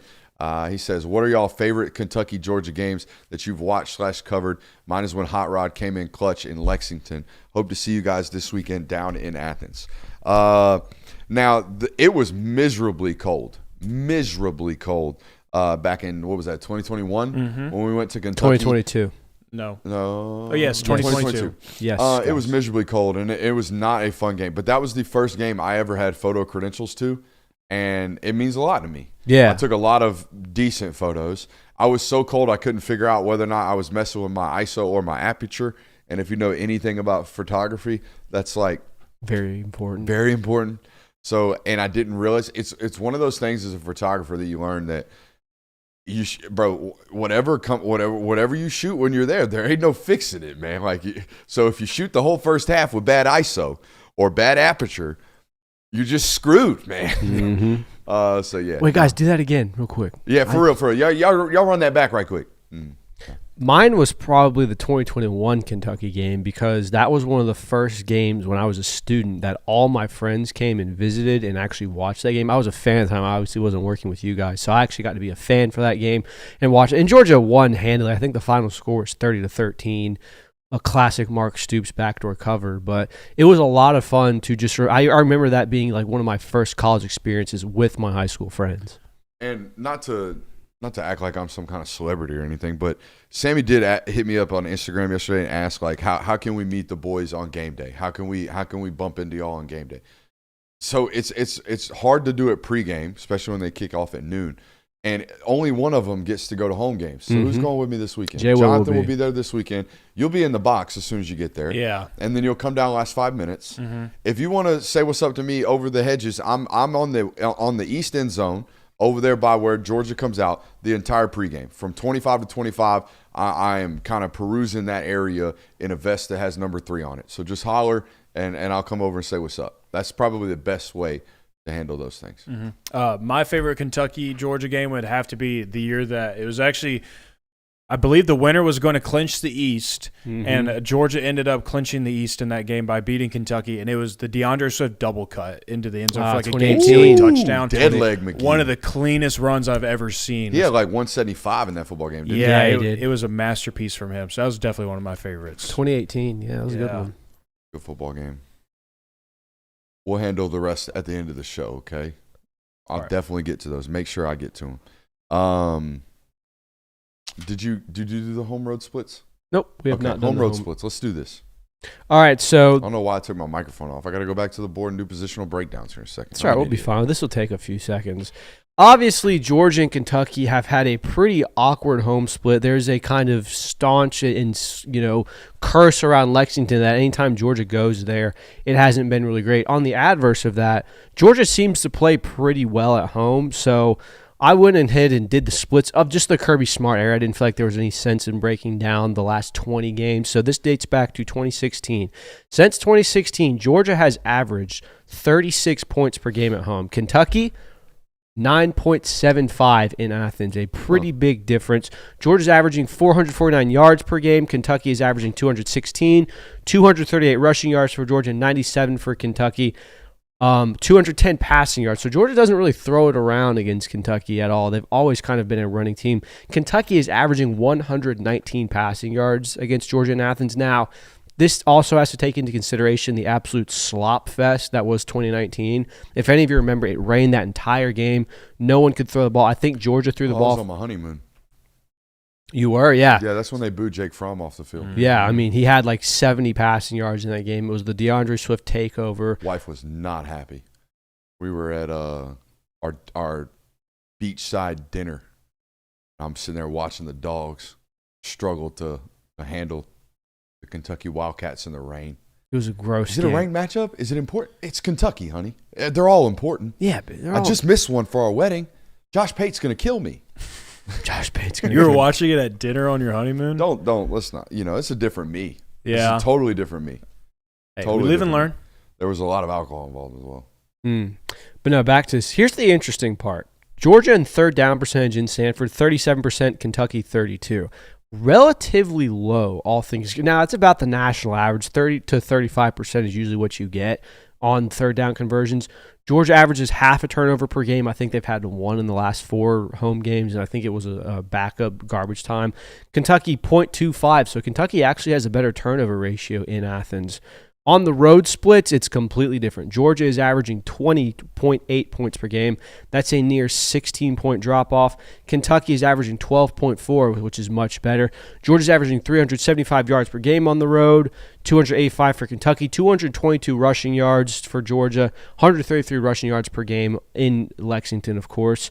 153 passing yards for Georgia in Lexington. They cannot seem to throw the football anytime they go there. And this is without now, the 2022 game is the one you might be able to say because it was so cold. But even that game, they were trying to air it out. I think Stetson had 2 interceptions.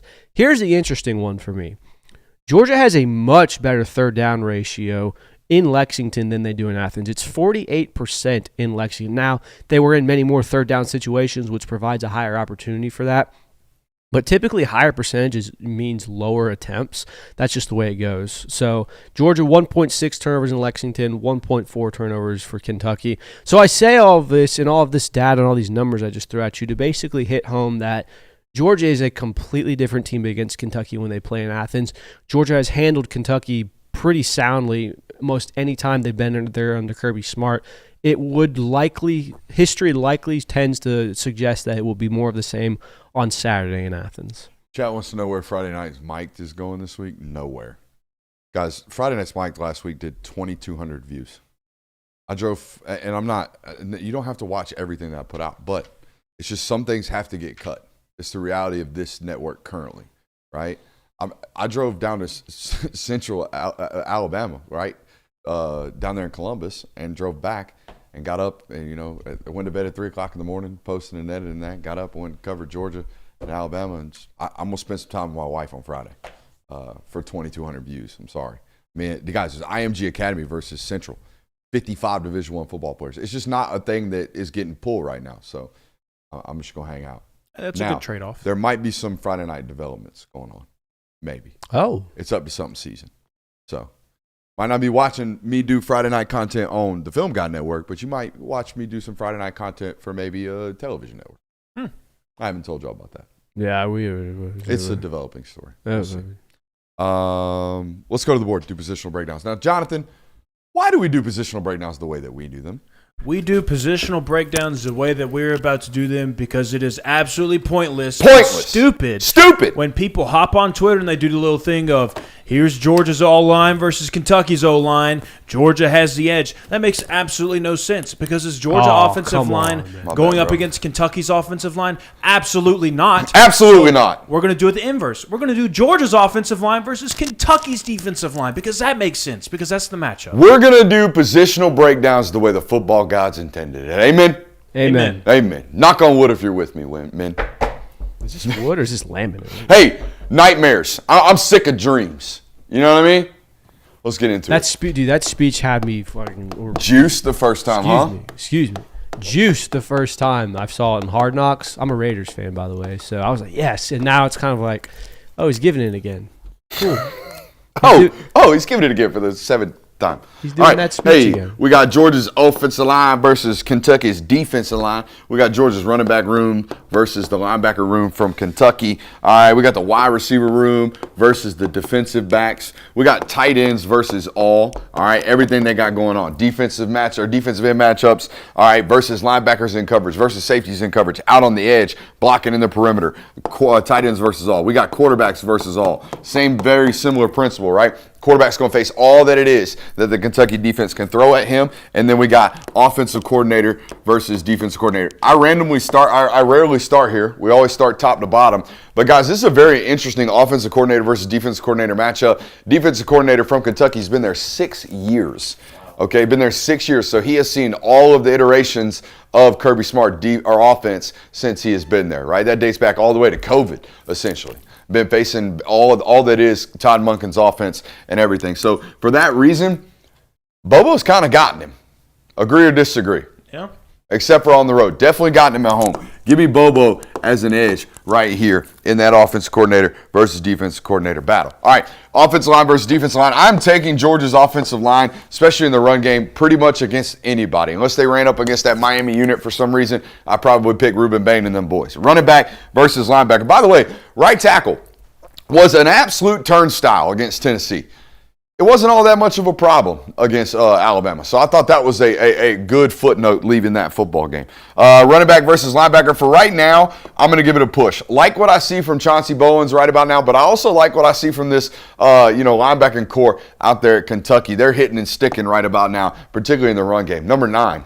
Amen, Jonathan? Yeah. That's a big kid that pops with his pads. Okay, don't be going in thinking it's sweet this weekend when you get a lane or a crease because one of those linebackers is going to arrive violently. I love Georgia's wide receiver matchup, particularly in these zone coverages. They're going to get to some space. They're going to run to some grass. It's all about whether or not the quarterback hits them this week, in my opinion. Tight end versus all. I'm going to call it a push right about now, and here's why. Tight end's been getting to space. Tight end's been getting to grass. Tight ends have been blocking for a better part of the season so far. Hey, is your mic like not up against the TV or up against your shirt or anything? Some people are complaining about the audio in it. What's going on? I don't know. I think it's good now. What is the complaint? Just quality's low. Quality is low? You're fine.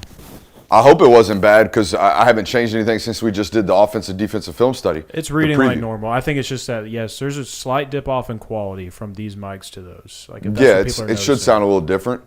Maybe we should have someone in-house with the show on their ears listening to it moving forward. Maybe, instead of just random. We Google some stuff every once in a while. Audio control. Damn. Earn your keep. You know what I mean? Earn your keep. Won't ask a lot. Won't ask a lot of these robots nowadays. Earn your keep. That was a crazy shot. What is the chat saying now? Are we cool? You're fine. Quarterback versus all. I think it's a push for right now, guys. You're gonna see a lot of zone coverage this weekend. I don't go into it giving Gunner an edge right now. I don't think he's earned that against zone. Kentucky the edge. You would give Kentucky the edge? I mean, Marshall got the edge against you. Austin P got the edge against you. Until Gunner goes out and proves to you that he's comfortable throwing in these types of defenses. This guy's all about the prove me wrong. Yeah. Lately. I'm sorry. You know what? Consistency. I like it about it, man. You're just out here proving me wrong, guy. I like that about you. All right, we all get a good picture of that right there. Let's go over to the defensive side of football. Georgia's defense, UGA-D, all right, versus that Kentucky offense. Let's make this, no, we got 30 minutes. We can't make this nice and sweet. Spoiler alert. All right, let's talk about the categories here. Defensive line versus the offensive line, big-time edge for Georgia. All right, a lot of problems with athleticism for this Kentucky unit. You're going to, I think, box them pretty good up there in terms of offensive line, defensive line. Running backs versus linebackers. I like yours. I always like yours, all right? I don't know who I'm going to pick yours against, or rather who I'm going to pick against yours moving forward. What about I think Florida? linebackers playing great, huh? If Florida, would you pick Florida's running backs? Dude, they're out Amari and Hampton this weekend, aren't they? Amari and Hampton? Or excuse me, Amari Hampton is the dude that played for the Tar Heels. Who are they out? The other back, number 24. He's out this week. I saw the SEC injury report this week. Jacoby something, I'm pretty sure. I'm getting it right now. Either way, he's out. They're down to Jaden Ball and only Jaden Ball currently, and whoever the third string back Jamarian is. Wilcox. Jamarian Wilcox. That's close to Amari and Hampton. There's an Arian in That's there. close. That's close for a football brain. Mark it down. See, you know what I mean? 90. Get out of here. Wide receiver versus defensive back. I got Georgia. I mean, Kendrick Law. I couldn't even tell. Honestly, here's how I know Kentucky is without weapons right about now. Number one was the only one I had to look at the roster for. You know what I mean? Mm-hmm. And this could be ultimately clippable for a Wildcat fan that shows up watching us for some reason. But I didn't see a lot of problems with regards to their depth and roster at the wide receiver position. So where are we at here? Safety versus all. Okay. I got Georgia heavily advantaged. What does Georgia have more of an advantage of from the safety position, the run game or the passing game? Their passing game is so in-depth. They just don't have a vertical They have no vertical passing threat at all. Again, when I erase this, I'll show you what they did against South Carolina. Defensive coordinator versus their offensive coordinator. I'll take Glenn Schumann over Bush Hardman any day. Yeah, that's fair. Yeah, it's never been an offensive problem for Kentucky when Georgia faces them, and it's a close game. And Kentucky's quarterback's in for some trouble this weekend. He's a young kid. It's like his 7th career start. I think he really got a couple not last him year. problem. It's an O-line problem. Yeah, man. Just pass pro is not very good. Yeah, man. Yeah, I mean, like I said, Kentucky's averaging less than 10 points a game when they play in Sanford. So it's going to be a defensive issue. That might be the cleanest play you've ever drawn up. Thank you, bud. Like the cleanest formation. Thank you, bud.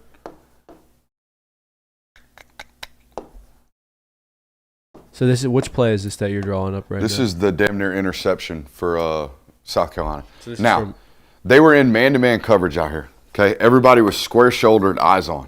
Everybody, except for this corner, who turned his butt to the sideline and waited and waited and waited for this slot seam that they tried to run. I mean, his man-to-man responsibilities was running basically a drag up underneath all of this stuff. I can't remember what the slot ran. But they ran a fade right here, and this dude squatted on it like he knew the play call. It was the third time in the series to open the football game where I was like, I mean, what is going on here? How do they know everything that's happening right now, except for the jet sweep? They got smacked with the jet sweep. South Carolina was relatively surprised by it. But every 10 of the first 14 plays, there was something that a defender for South Carolina made me write a note down of, like, they're either more well-prepared than any defense I've studied this weekend, or this offense has got some type of tell. And I thought the only tell here is, I mean, the whole entire formation is to the boundary, or to the field right here, right? They're not only in quads, they've got the back to the field. All right, so I thought maybe they saw something the first 3 weeks that said this is the indication that this is what we're going to get no matter what. But they got something. And I'm going to tell you right now, I've studied this program long enough, making sure this says I'm telling you right now, I've studied this program long enough that if you have tendencies like that and don't have breakers off of them, meaning like you're going to do this and make the defense overcompensate and then smack them in the face with it, Glenn Schumann's going to know all of your tendencies.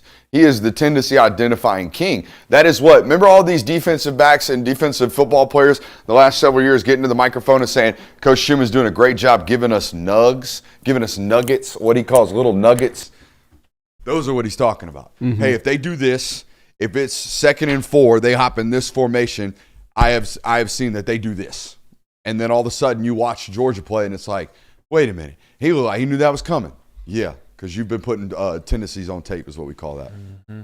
This is it's not a new offensive system for them, is it? No, like I said, I mean, Bush Hardman's been their longest standing coordinator in 7 years. And he's like, it's like going on to year 2 or 3. They went a stretch there where it was like Liam Cohen for 2, Liam Cohen to the league. We hire somebody that we don't like. He gets fired. Liam Cohen comes back to Kentucky. Then next thing you know, Liam Cohen goes from the offensive coordinator at Kentucky within 12 months being the head coach with Tampa. Is that correct? He's with Jacksonville. Oh, yeah, Duval. My bad. But anyways, it was like that, bang, and now Bush Hardman. Mm-hmm. Bush Hardman was at? Where? Bush Hardman was at. There you go. Come on, Broncos fan. Broncos going to beat the Irish this week. There's a difference between picking Boise State to win and locked in. Yeah, that's my bad, guys. Locked in. Had a football brain moment. Omari Hampton. Players that got a ball this weekend. I got a top 5. Ooh, let's hear it. 5-1, 1-5. Is it a tight top 5? Yeah, no lie. I need to edit my list now. 5-1, 1-5. 5-1. I'll go 1-5. Number 1. Dang it. Gunnar Stockton, obviously. Mm-hmm. Got a ball. Absolutely got a ball. It's a big confidence weekend for the quarterback at the University of Georgia. Number 2, because of Megusta, the big nose tackle from Kentucky. Big 6'4", 320-pounder, rocking that 6-0. Got to be a big week for Drew Bobo, man. I don't know. This is his first big boy. You know what I mean? It's 2 types of centers, right? The guys that are really, really athletic. They're great out on the edges. They're great in the screen game. They're Jason Kelsey-esque. All right, and then there's those road graders, big thickums. I think Drew is kind of like in this territory of pretty good at everything, not necessarily great at one thing, but that's why I love him, right? That's the same thing we said about David Andrews throughout his entire professional career, all right? The big test is when you get one of these big, massive zeros that stands over the top of you for 4 quarters. Massive test. I think he's going to pass it this weekend. Number 3, Noah Thomas. Force feed. Got to eat this week. Mm-hmm. Got to eat.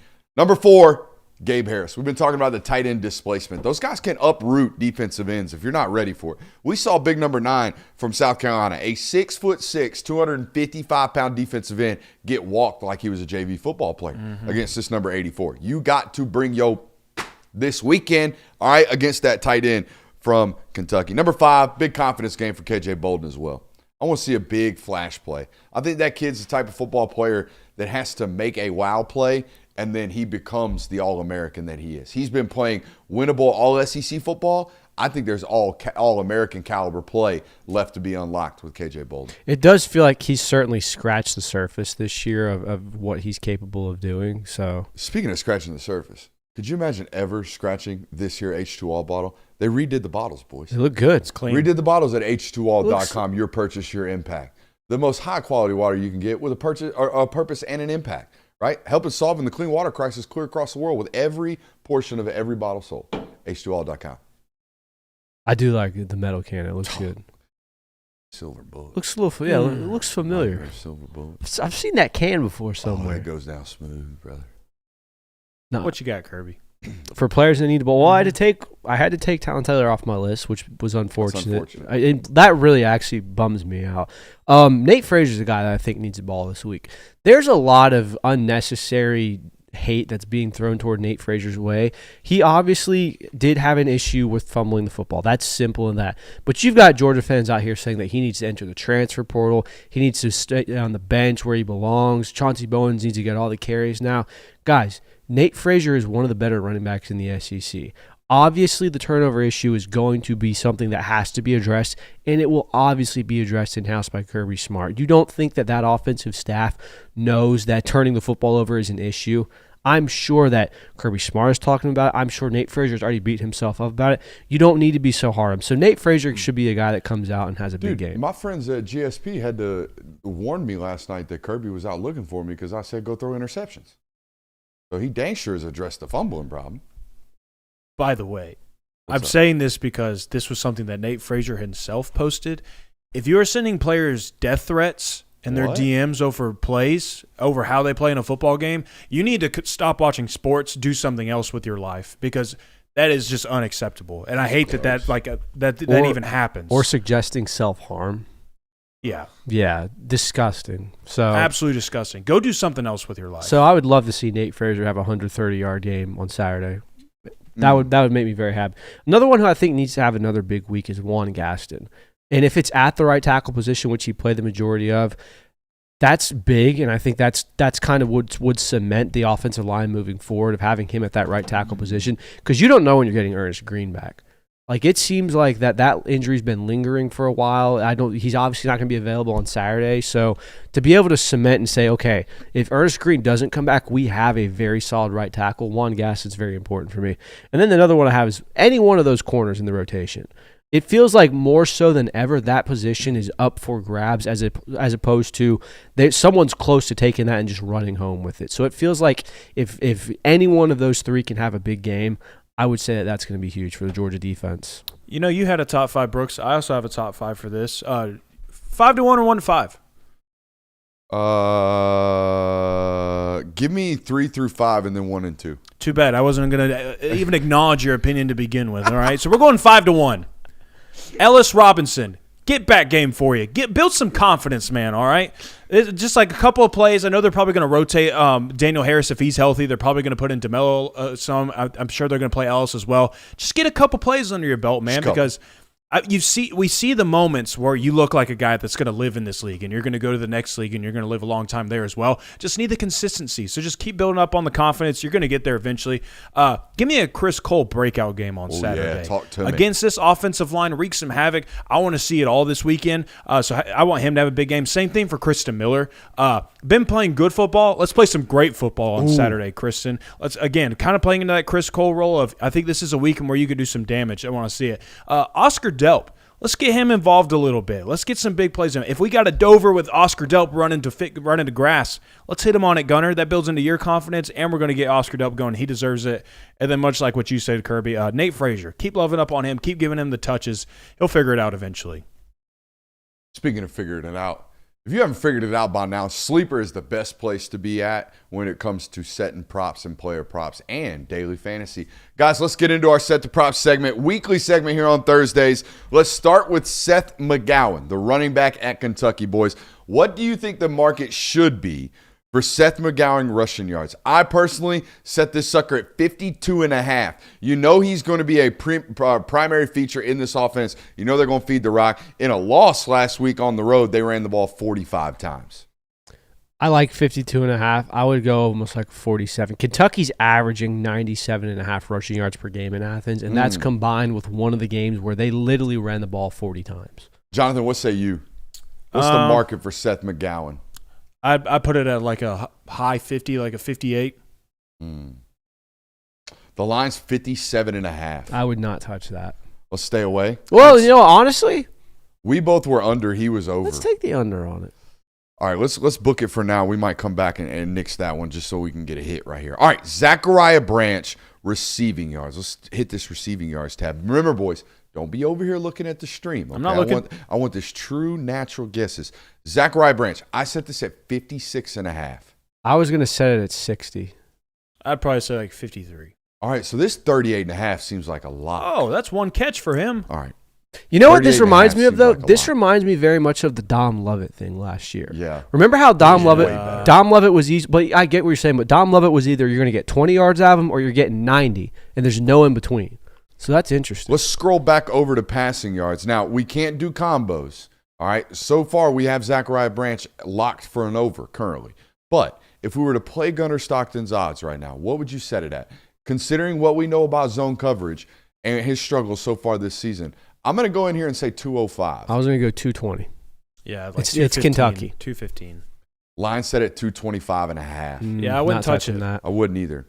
All right, let's stay away from that. Let's move on to Gunner rushing. How about some rushing yards for the quarterback at the University of Georgia? Had a couple opportunities last week. Felt like maybe left some yardage on tape, particularly on quarterback midline ISO. Thought there was 15 yards available in that one alone. Guys, what would you set the market at? Me personally, 18 yards, because sacks are still included, though I don't expect you to have to be putting it up all that many times, opening yourself up to sacks this weekend. I'd go 35 on this one. I'd put it. Hey, maybe get him confident that way, like we were talking about with Arch. I don't think it's a bad stance right there.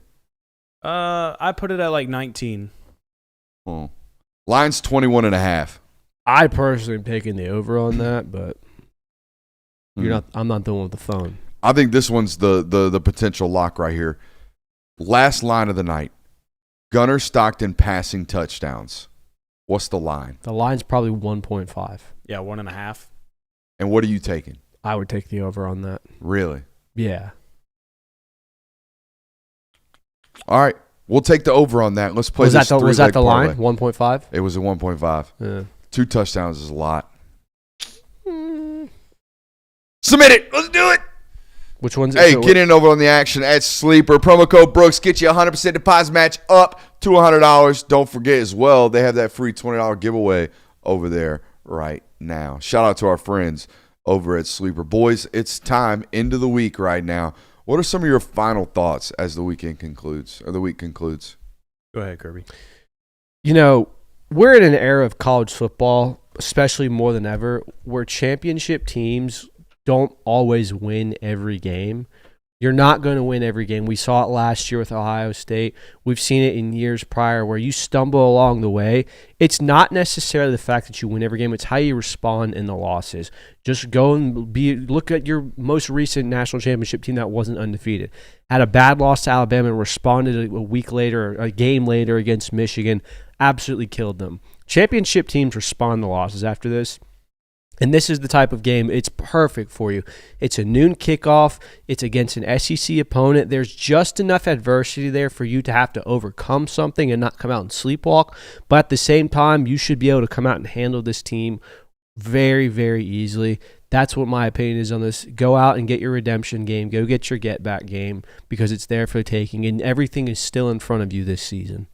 Yeah, I mean, hey, Kirby's going to be in a good mood because it's a noon game, and he loves noon games. He's going to get to do some recruiting this weekend, so Coach is going to be in a good mood, and it's just an all-around great opportunity to get the momentum rolling back in your favor, tune some things up before you go to Auburn, and it seems like in these types of matchups, especially when it's Kentucky at home, Georgia seems to really seal the deal here and really start to pick things back up. Like we recalled earlier this week that this was kind of a game in Carson Beck in 2023 where he started kind of building on this confidence. He was making some tight window throws and he was doing a lot more. So maybe that's what you get from Gunner and that's what you hope it is.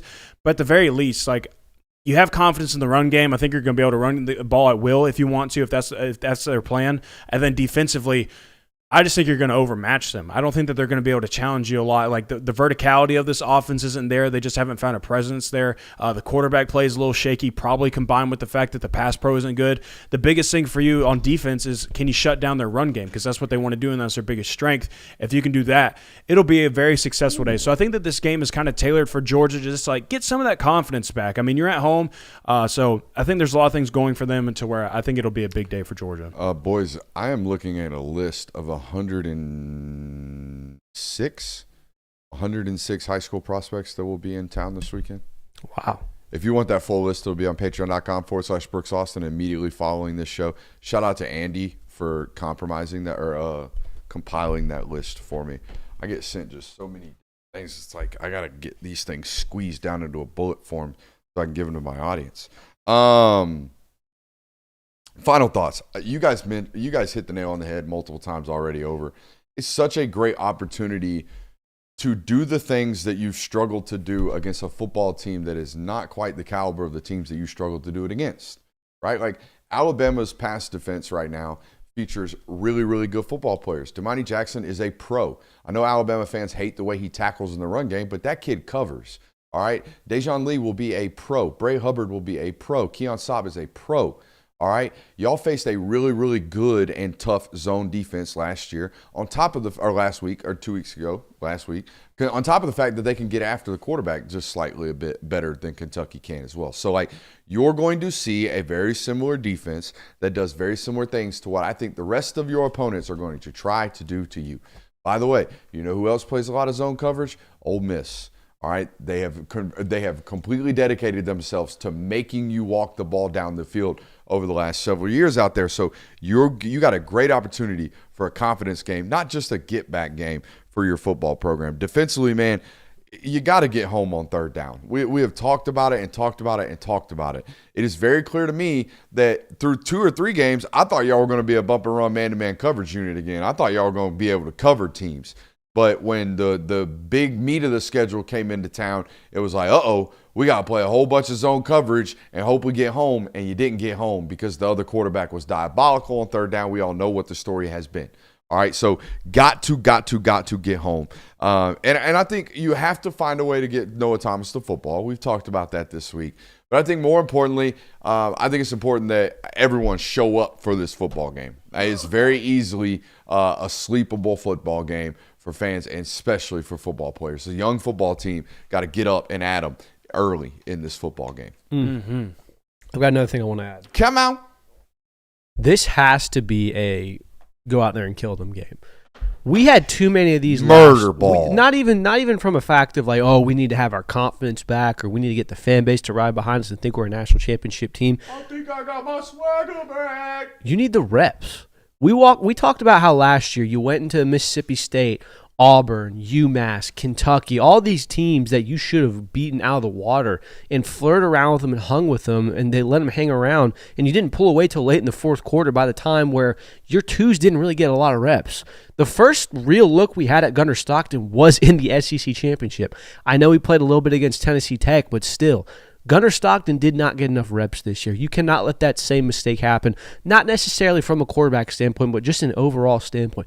You need to build depth. The best way you build depth is by giving players experience, and the best way to give players experience is by getting them in games like this. I think Georgia needs to come out and they need to get on Kentucky early. They need to get on Kentucky a lot, and this game needs to be decided by half. That's what I think needs to happen for the betterment of this football team. Forget all the narratives that the fan base is going to create if you're not up by 20 at half. Forget all of the narratives that people on social media and the media is going to say, oh, wow, Georgia really must not be that good. They lost to Alabama at home, and now they're struggling against Kentucky. From a pure rep standpoint, this does not need to be a close game. So that's my final thought on that as well. Completely agree. What are you over there reading? I'm not. I'm putting out a Patreon, Doug. Lovely. Dan, do you have to type the names out, or you just... Oh, no, I have a buddy that's helping me out with that lately. But, yeah, most of the time, yes, I do. Dan, you can't even copy and paste it? That's tough. But, no, I think that, like you said, the noon game is the one thing. Now, Sanford Stadium is going to be a good environment. It's one of the better environments in college football. Wherever you want to rank it, doesn't matter. It's top 30 at the very minimum. It's going to be a live environment, but I am interested to see how the fans turn out for this one. Off of a heartbreaking loss, off of a loss where the streak ended in an SEC matchup. It's your first noon kick. I will be interested to see what the crowd looks like. And Jay, you'll have a better pulse on it than I will because I won't actually be at the stadium. But I am going to be interested to see what the fan turnout is for this game. It says sellout. We'll see. Oh, did y'all see Missouri's already sold out all their home games? Good for them. I mean, yeah, they're undefeated. It's also they renovated theirs. Yeah, so it's like, I got tickets too. That's true. I got to see what the new thing is. Well, no, they're still building in the. That's right. That's right. They got a construction site out there still going on. But their seats have probably been diminished because of that. Yeah, I would imagine. Like if Georgia closed the entire demand. Yeah, if Georgia closed the entire West End zone, you'd have a lot of sellouts. One would argue. Hey, appreciate you guys for being here this week with us. We had a great time with you guys this week. Make sure you hit that thumbs up.